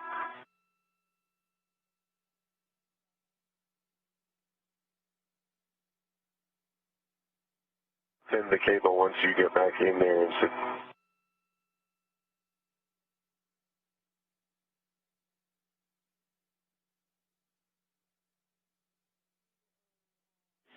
Yeah, I'm back in. Bob, you'll check the gap spanner is clear and the ingress aid is clear of slot 2.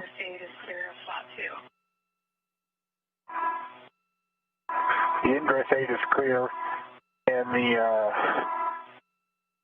we'll make sure that if I get the battery from Chris, we'll control a little bit of the gap spanner. Bankin and Cassidy have now removed the aging battery from slot 3. This battery will now be stowed on the adapter plate in slot 2, where it is no longer needed to function. Kind of all fins on this side. Oh, okay. Let's see. I'm in a bit of a... There we go. You get it. Thank you. Okay, let me reposition my... You can come off. I've got control. You have control. If you could just take control for a second, I'll put my wrist. Yep, I have control. You have control? Okay, I have control. You have control. Work into position here. And Bob, you want H2 in your right hand or station inboard. You're going to soft dock the battery onto H2. And for your essay, we're going to have a handover in about 30 seconds. All right, Bob, I've got the cable, I've got the gap spanner. Okay. All back. A little down. About 8 inches towards your feet. There you go.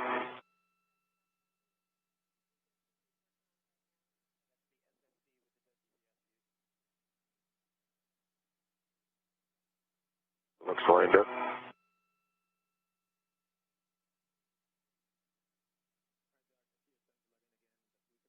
You're lined up.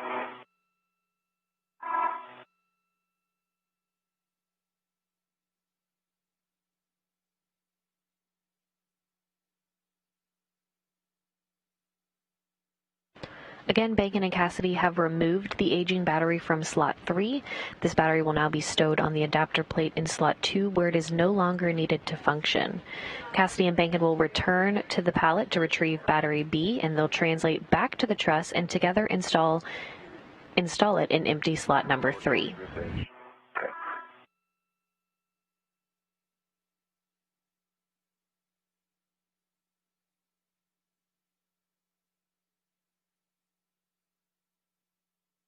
You know if you want me to put my hands on it and help, or I don't want to interact.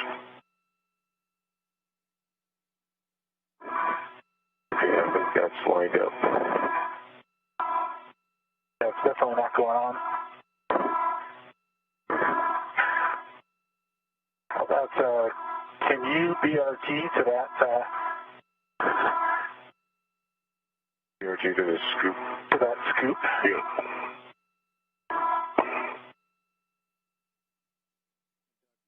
I think I'm going to have to come out of the APFR and go to the Other side. other side.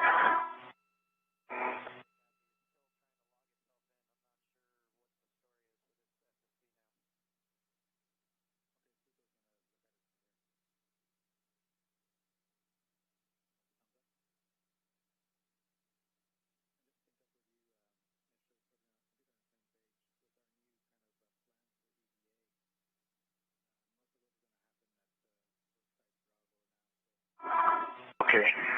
I'm at it. I'm going to come out of the APFR. Okay. That's lined up.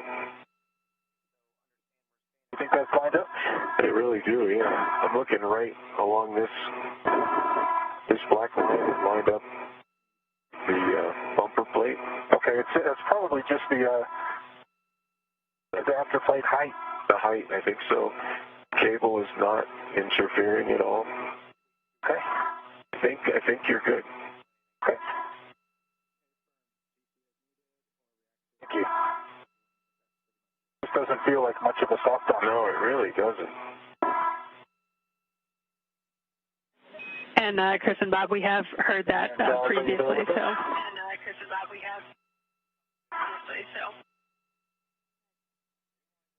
Okay, so I think I'm ready for the BGT coming your way.